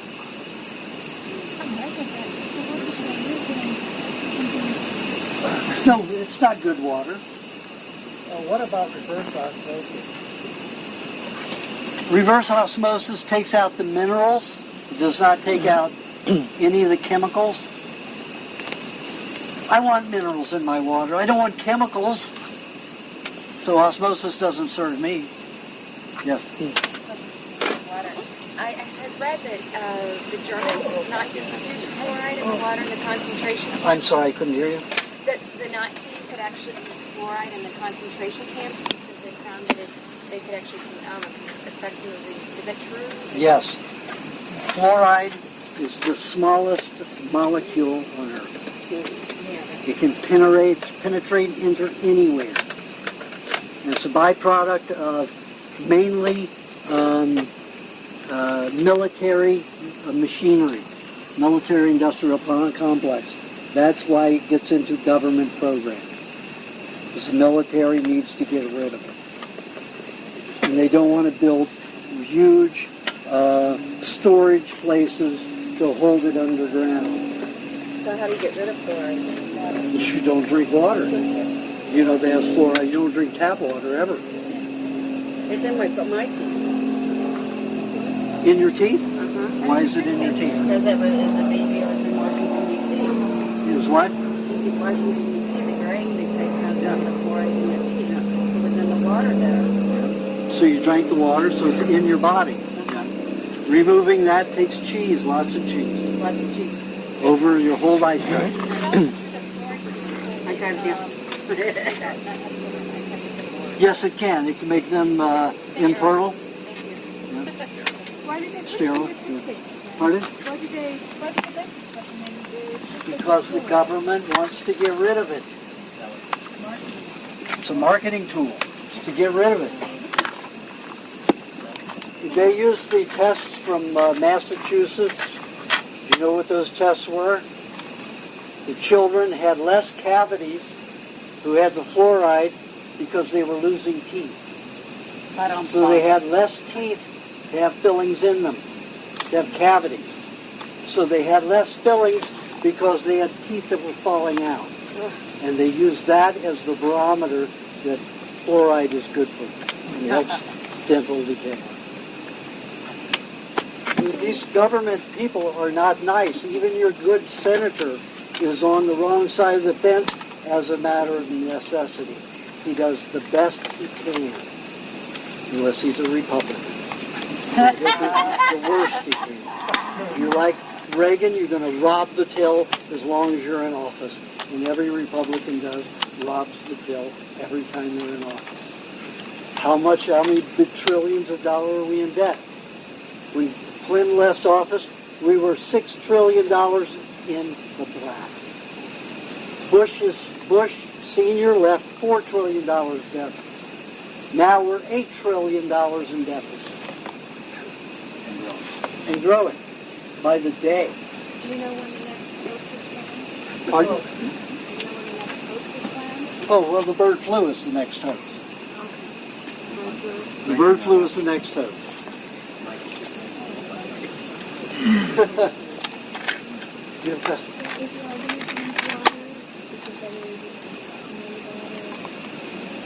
Any water that comes in glass, they don't mess with it. It comes right out of the ground. I drink Gerolsteiner, Ramlusa, San Pellegrino, San Benedetto, San Rafael water, any of the waters that I can get that are naturally carbonated, or Mountain Valley, which comes right out of the ground, is in glass. Perrier's good. You notice that on their label, it says natural carbonation added. They went back to it. Natural carbonation means that the carbon's coming out of the well. It's got a gas and water, and they fuse them in together. That's natural carbonation. They just say sparkling water. Like Calistoga, Coca-Cola, chemical and chemical fizz, and chemical product.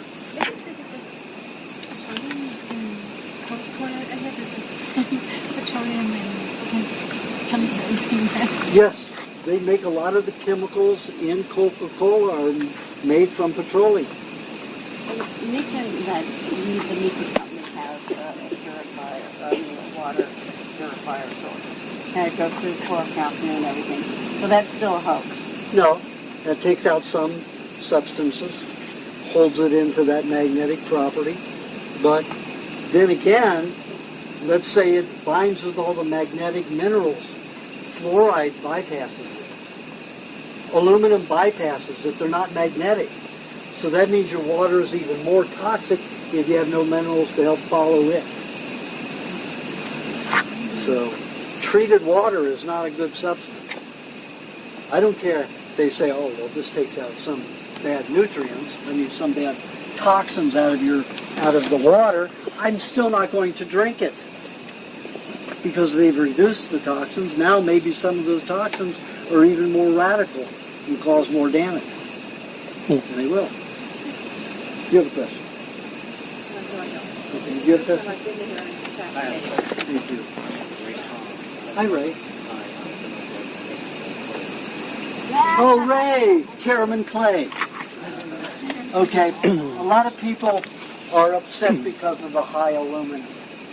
I tell them that Terramin clay is not mined at a low level where it was cauterized or molten. That is correct, right? It was from an aqua bed, not a lava bed. This is okay. There's a few other elements involved with that statement. Uh-huh. Minerals.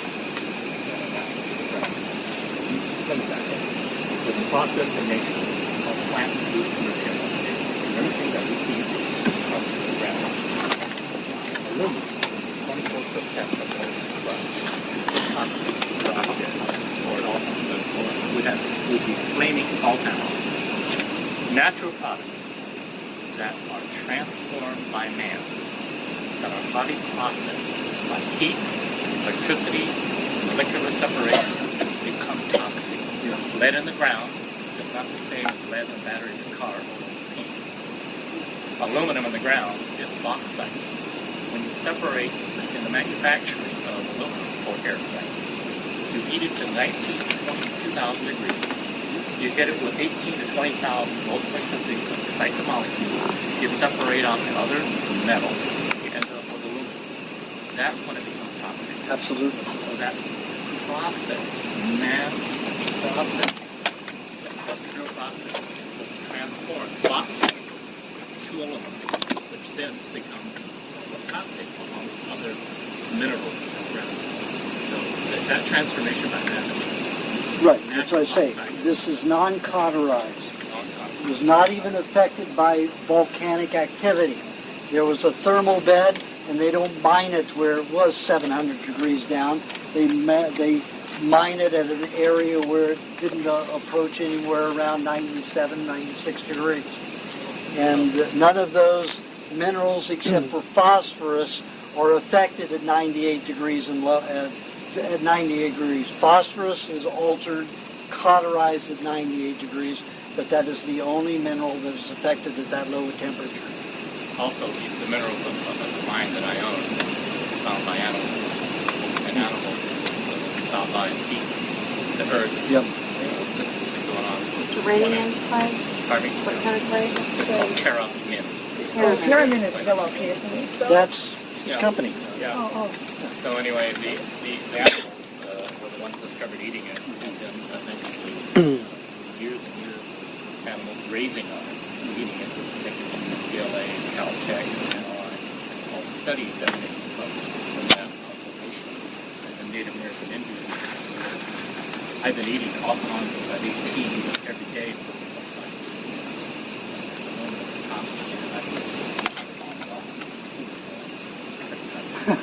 And I'll be 70 this year, so I feel, I owe my health to it. That's why I'm totally involved with it. I appreciate a lot of you people call me all the time.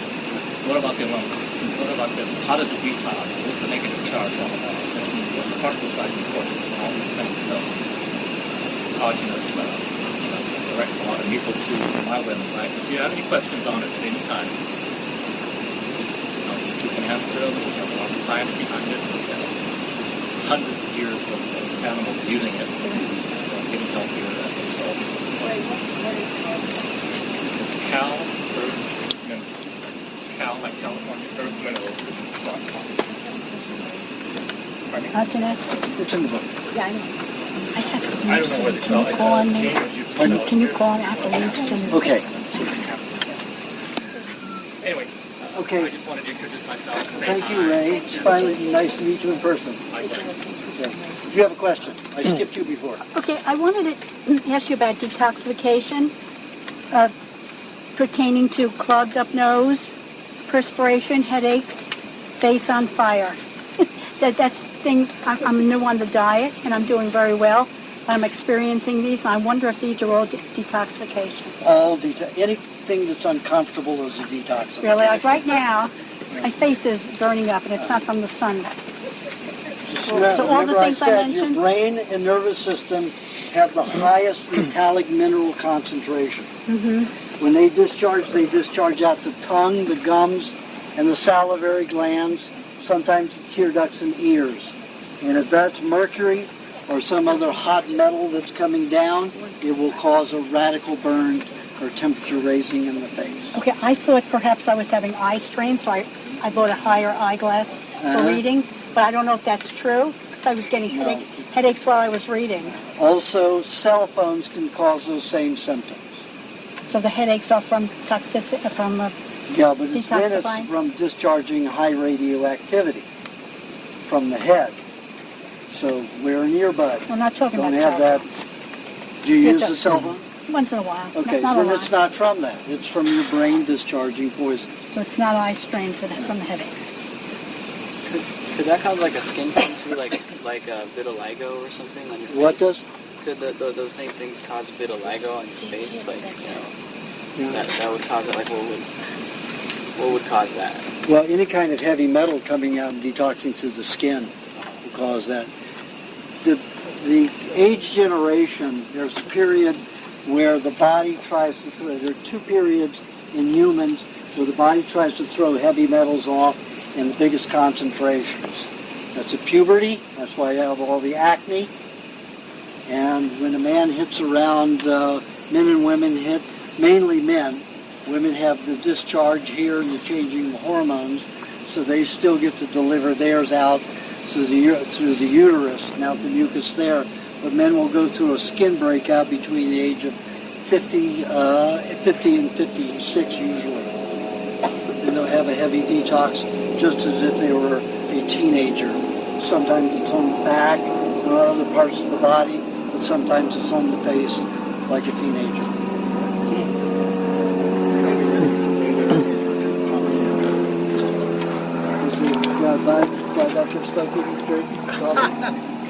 He asked the question, but he never addressed it. Okay, do you have questions?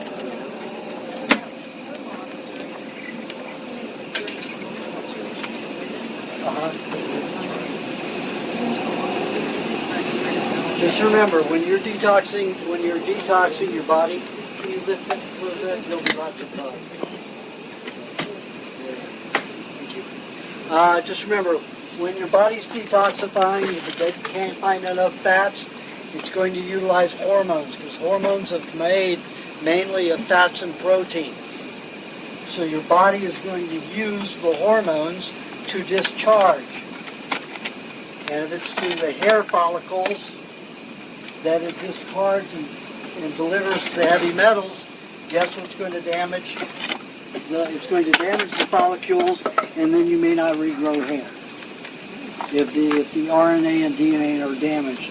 If fluoride is going out with mercury at the same time, you can better believe that the RNA and DNA will be damaged in the hair follicle, and it will not grow another hair.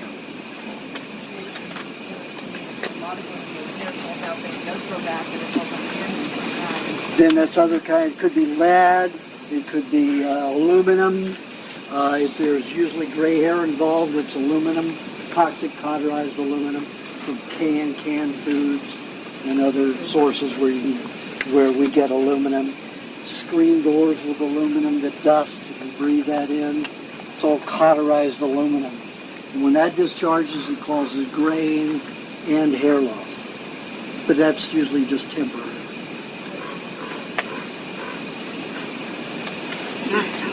Get fat. Get fat. Get fat. Fat, yeah.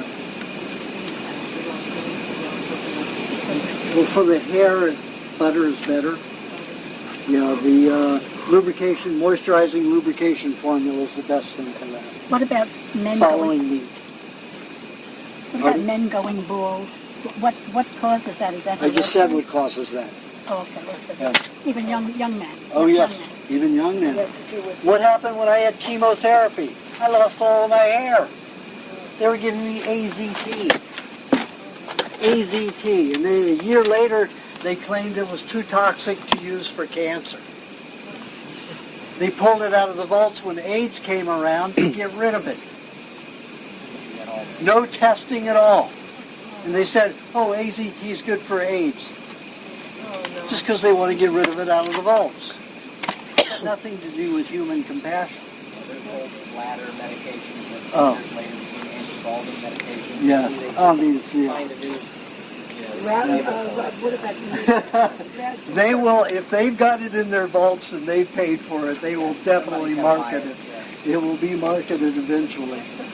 You know that most of these compounds for erections, Viagra and all of those, these were for heart conditions, mainly created for heart conditions and for bone cancers. And what they do is create just the opposite. They create heart conditions and bone cancer. But they found that everybody was getting an erection. So now if you read the literature, it says if you have a heart condition, or if you have bone cancer, or if you have bone marrow problem, or leukemia, or anemia, don't take these things. And if you go blind, that's from going like this too much. It's the medication will poison you. But they're going to market that. They don't care what happens to you. They've got a product to sell. And they're going to make a fortune on it until there are so many people that are so sick, then they'll take it off the market and pull something else out of their hat. And that's the way it goes.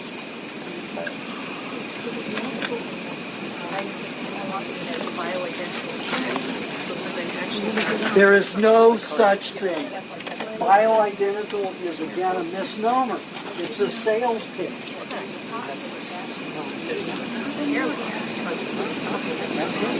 Absolutely, you can add to it. You can add to it, absolutely. You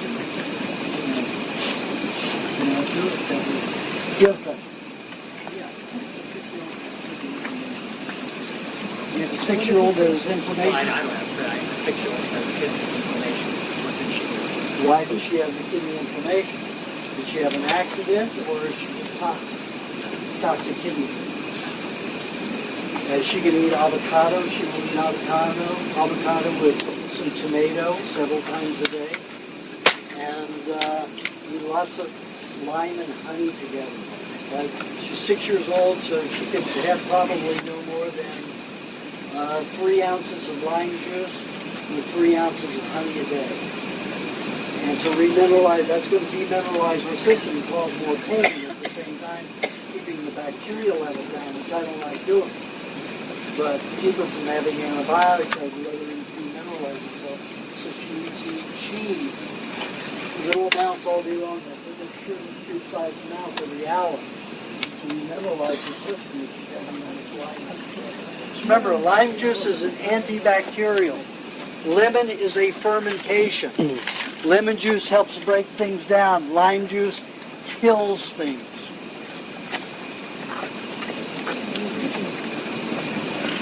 So if you need to get rid of an infection, lime juice is the way to go. Lemon will not kill an infection. It'll increase detoxification and add to infection. You're destroying all the bacteria in the foods. Well, it's not good if you're eating that all the time. So lime juice is probably... Well, with your infection here, it's probably good you're doing it all the time.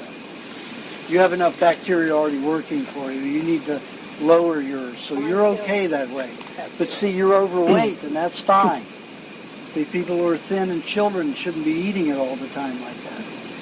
And when you get thin, you won't be able to eat it all the time. It'll be just the contrary to what you should have. Okay? Pardon? Okay? If you're out of town and you run out of your food, how can you make a natural loop of them? You can't. You can't. What do I eat? I eat lots of coconut and, pardon? Avocado, coconut, lots of eggs, avocado and coconut. And let me tell you, I find the fattiest meat I can. Like when I'm in Thailand, I go and they'll have fat just hanging. They don't sell anything like that here. hang dripping big chunks of fat with flies all over it, that's what I get. And I'll eat, probably a pound of that a day.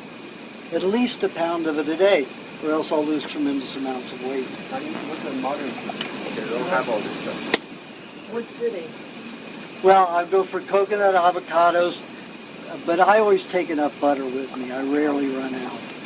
How do you pack it? Do you get away with it? I just put it in a cooler. Oh, you should be. I can do that, but most of the time I've been carrying it with me. But they're going to X-ray. As long as it goes through that small X-ray one time, you're okay. More than that, not good. So I take enough to take and eat, but not bring it back. Well, I found with the raw butter, you just going to start that refrigerated. If I put it in the honey, you're missed it. A long time. I know. I put in the book that I was backpacking in Hawaii for 9 days with my butter and honey mixed, and it kept without fermentation and without spoiling. So, pardon? Did you eat it anyway? Probably. I was starving. Yeah. Do you have questions? Sometimes, like, after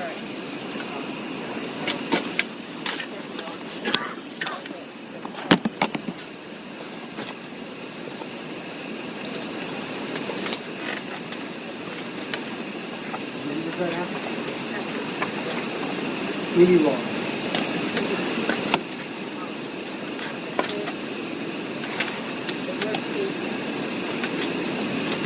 From what?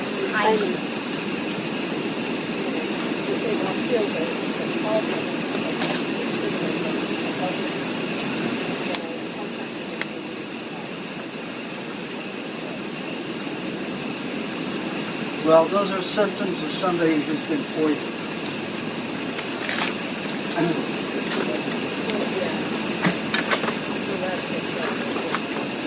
So what happens is every time you eat, especially protein, you start removing the chemical toxicity stored from the poison.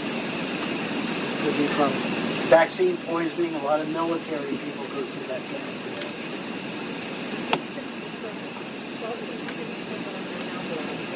What happens is those chemicals dump from the stomach lining into your food. That causes many forms of chemical error. Sounds like we have phosphorus in there or sulfur. Yeah, it's coming as well. That's quite a powerful mixture.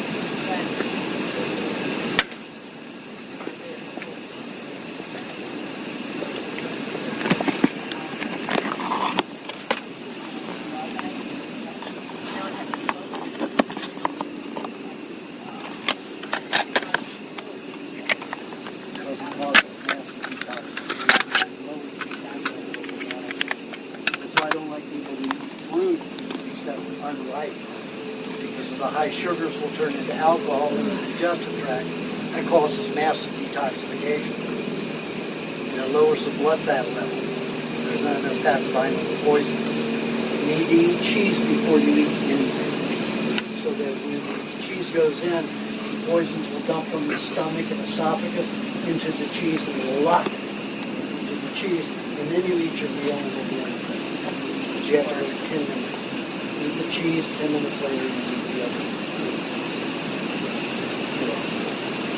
Okay, I guess I caught everybody. Yep. Oh, hi. I'm sorry. I was wondering what you thought the process. Okay. Endometriosis is the utilization of cells that don't normally belong in one place in another.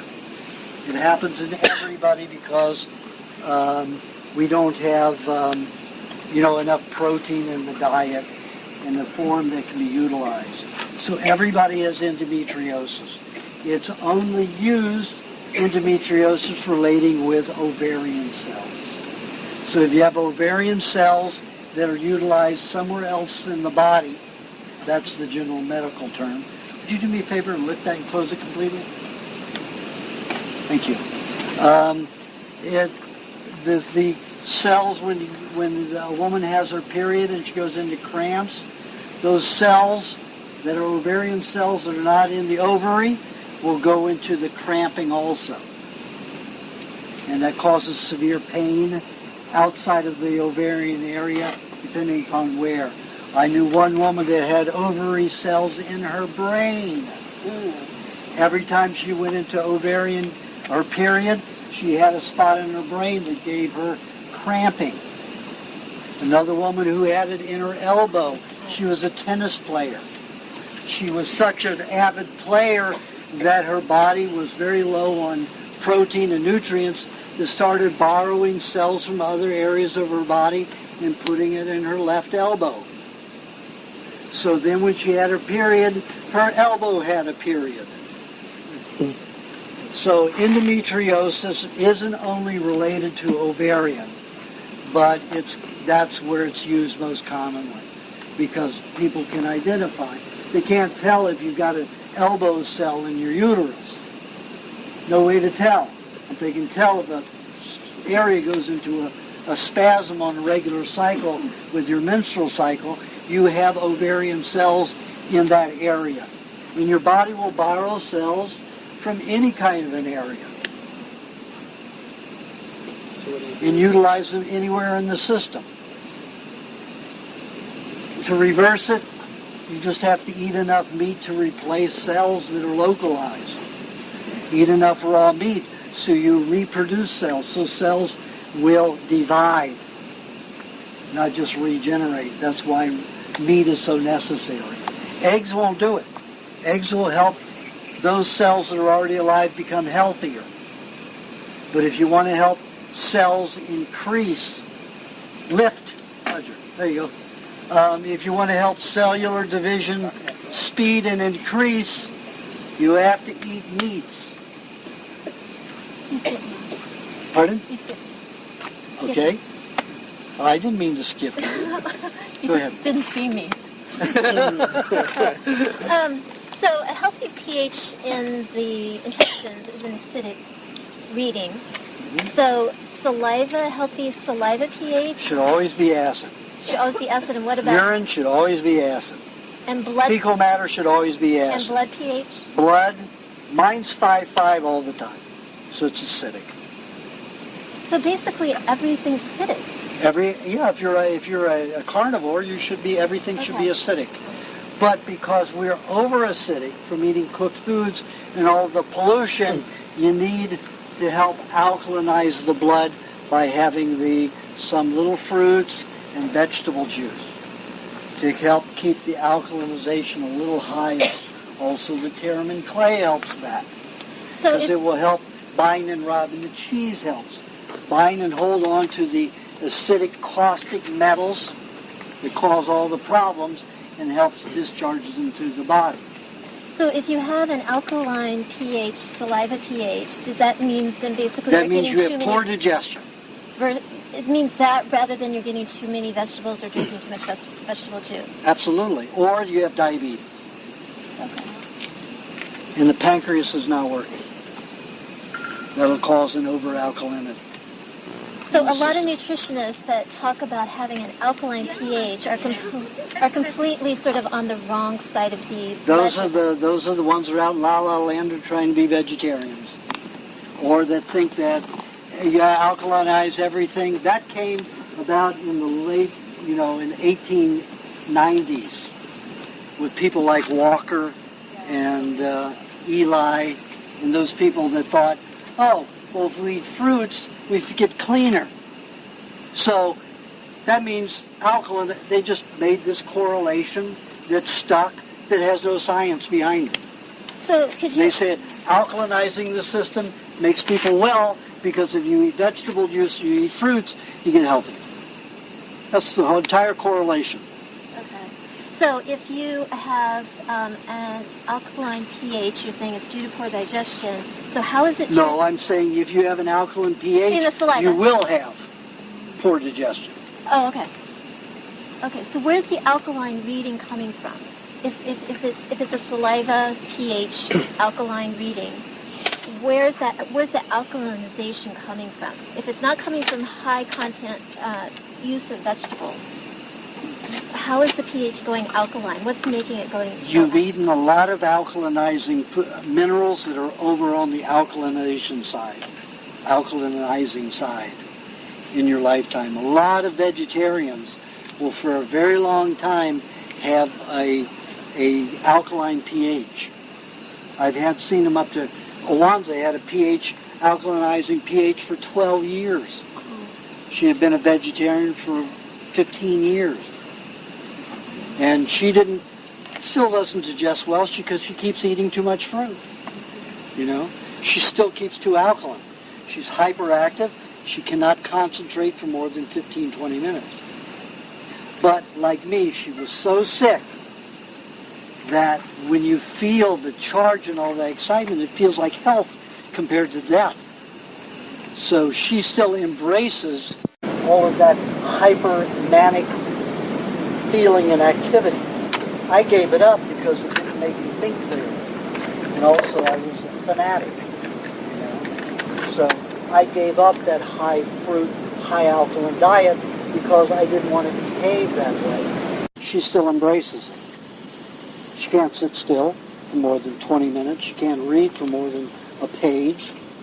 She's too hyperactive. She's too up on a high level of activity. That isn't where I want to be. That's where I loved being after being so sick for so long, and I related it to health. And a lot of people who get healthy, or get hyper, eating a lot of fruit, they think that's health. They don't realize that they're demineralizing their body every day, every time they eat a fruit. Is that what you're noticing or seeing, especially like the David Wolf, the whole raw food thing? Well, I've only seen 8 who survived without that kind of thing. David Wolf is just now 7 years into his. But you know all the superfoods he's creating. Yeah, they're creating a ton of stuff, so he doesn't demineralize. He's mostly a vegetarian, isn't he? Yeah, he is a vegetarian. Yeah, they are. They don't Lift. He doesn't eat any dairy then? No. Just straight vegetable and fruit. And most of those people foam at the mouth.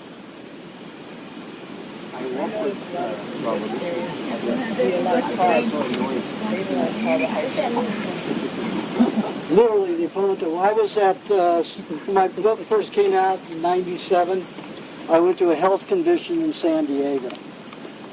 This is in 98. The book came out in the fall of 97. 1998, so I was sitting down there, and a lot of these people knew me from when I was a fruitarian. And now I was a renegade fruitarian, eating all this meat and dairy, so they were charging against me. And I'm sitting there very calm, and there were 5 of them, and then another 0.6, and another times 7. And they were around me for about an hour and a half. And they were intense about it. And when you get that intense in your fruitarian, you will actually start foaming at the mouth. You will actually start producing this white substance that comes off the lips. So they're basically foaming at the mouth. And I said, now you tell me that eating meat will make me violent. I'm sitting here very calm this whole time with a conversation with you. I knew this was going to happen, so I brought a mirror with me. And I said, you take a look at my mouth, and you take a look at your mouth, and you tell me who's not in control, and who's not calm, and what's likely to make you angry.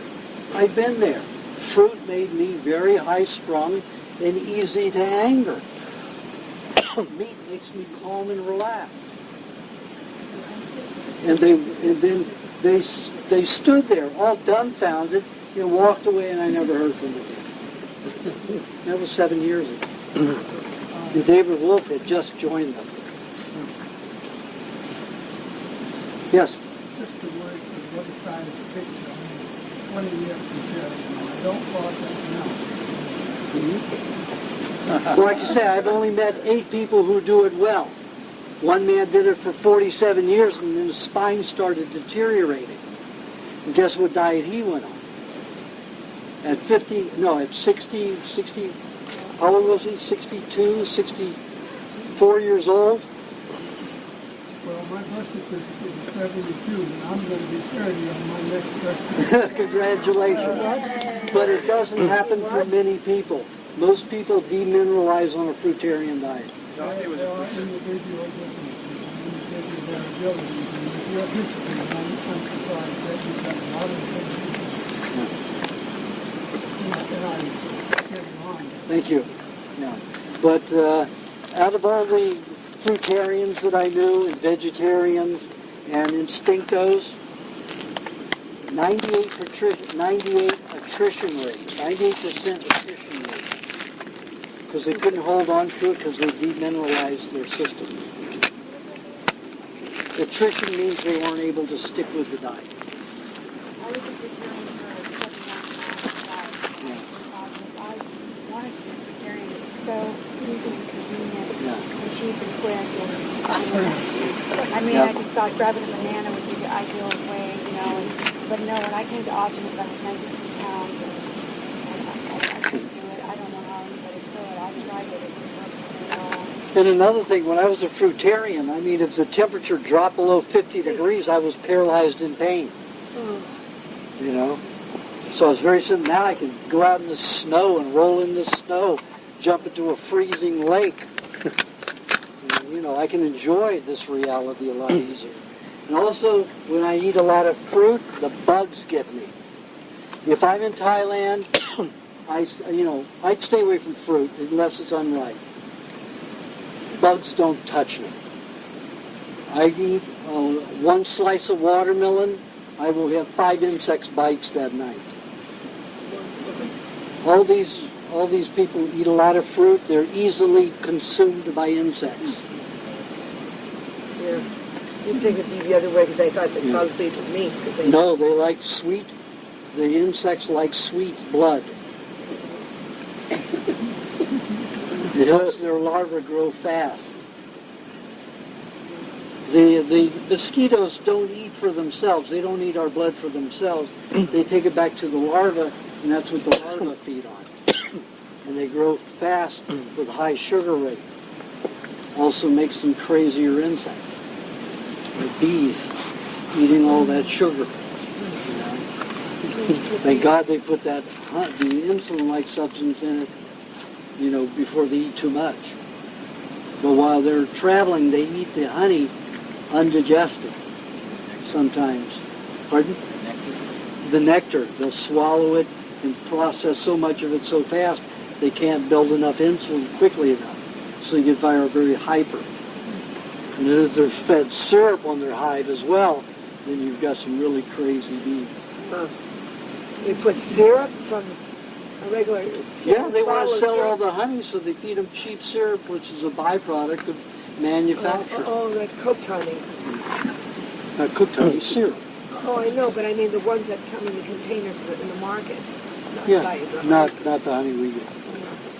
Okay, I guess I've gotten everybody. Let me get a word in about the website. Okay. I have a website called We Want to Live. It's WeWantToLive.com. And the 2 is the numeral 2 rather than TO. Yeah. Aajonus writes a newsletter every month. Now, you can see the first newsletter free on the site to see what it's like. There's some pretty important information, you know, just like we learned today, only on very topical subjects. So, I'd like you to take a look at it. Oh, another thing before we break up. I want to start carrying more of the research literature that actually I'd like to see a lot more of that on the website. Okay. Well, I'm putting it together gradually. I know you are. Can you speed it up? No. I help you speed it up. Maybe. No, I'm serious. Maybe. I just want to say... Hold on 1 second. Sit down 1 minute. Yes.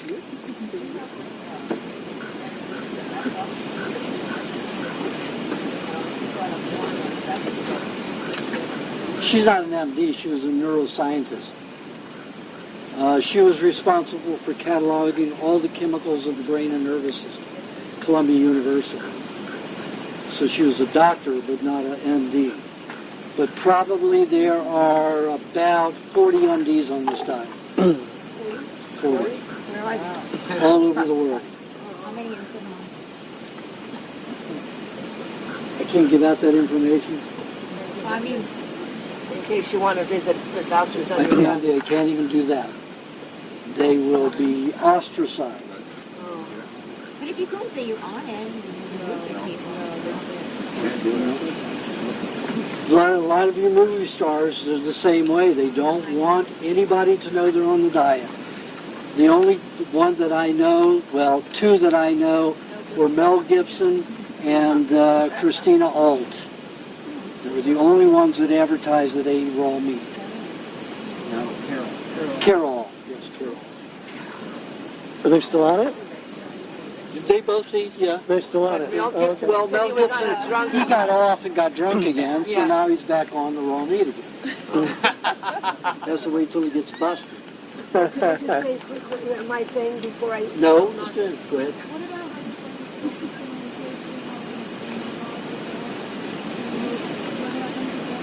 You just send them with food that looks cooked and prepared.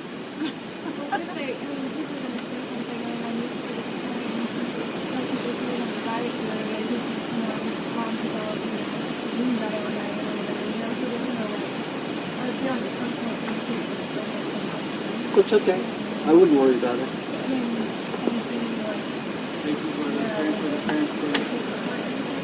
No, well, the only time I see parents take it to court when one of the parents took the other parent to court about it. That was the only time I've seen it in court.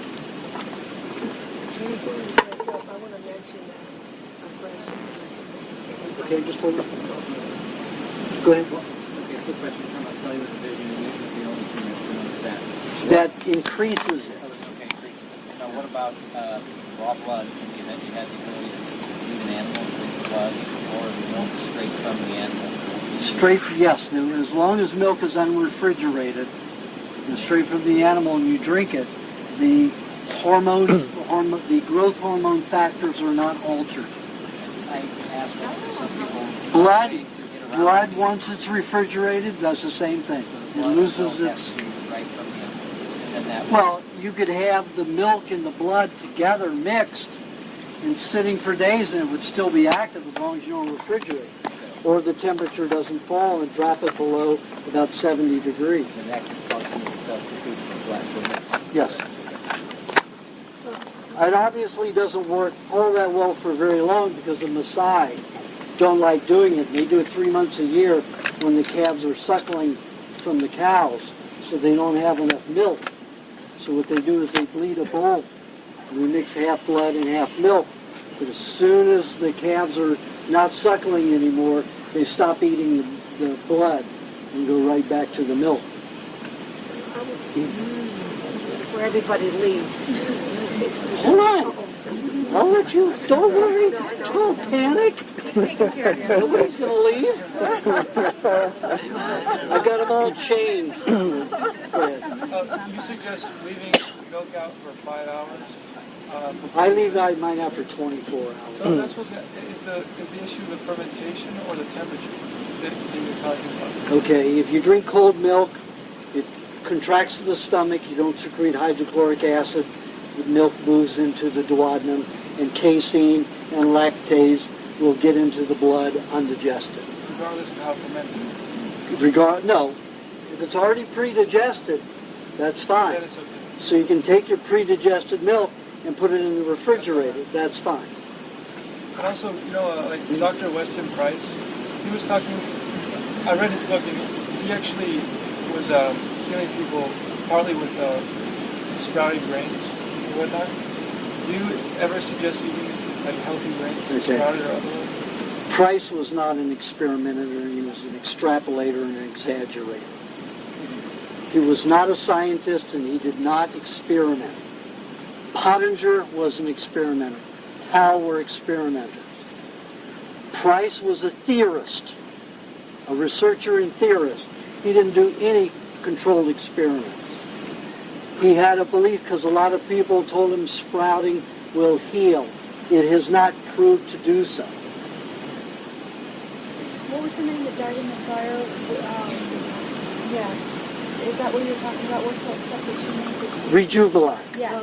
that? Rejuvelac. That's not a bad thing. Rejuvelac is a good detoxifier. Just remember, anything that you've eaten in your life, cooked.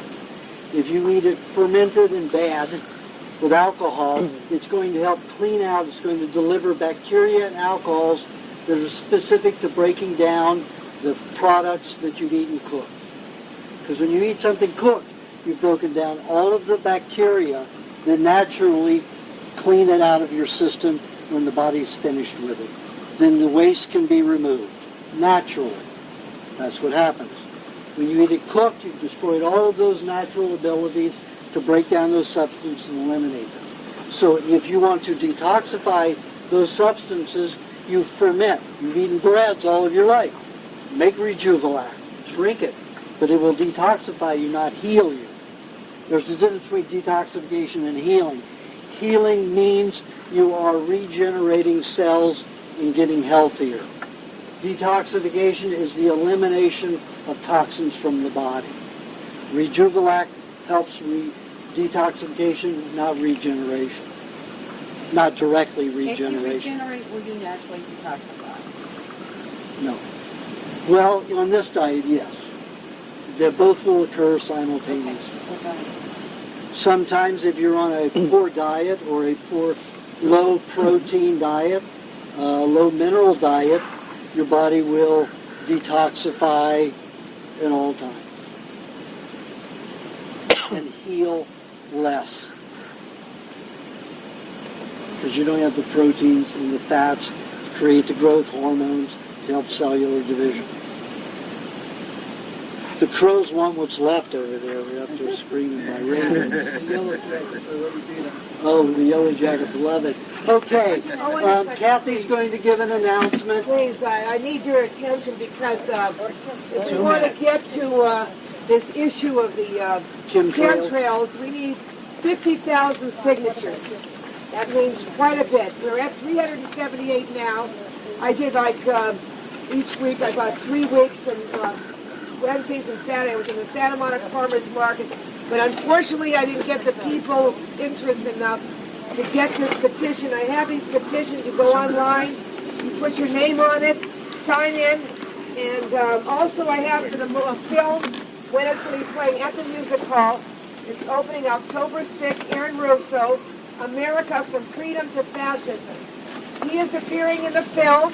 Along what's going to be shown is the trial about the IRS, and they're talking about the Federal Reserve. He's very interested in shutting down the Federal Reserve, which is causing our major problems of the war and everything that was involved with inflation and every kind of situation you'll find out in the movies when you go out and see it. It's at the Music Hall. I have flyers here on that. You can hand it out wherever you go. Let other people know. We need a crowd at that theater. We need to get this word out. Give us the flyers, Kathy. Okay. Just give us the flyers. Whoever wants it, come up to me. I don't know who wants it. Who's interested? I need people helping out. We're going to have our next gathering at the Venice Boardwalk. And if you're interested, my email. I know my email is not in there. Okay, where are the flyers? My name. Wait a second. My name is on here about with this. Okay, now which ones will people come up to me? What you want?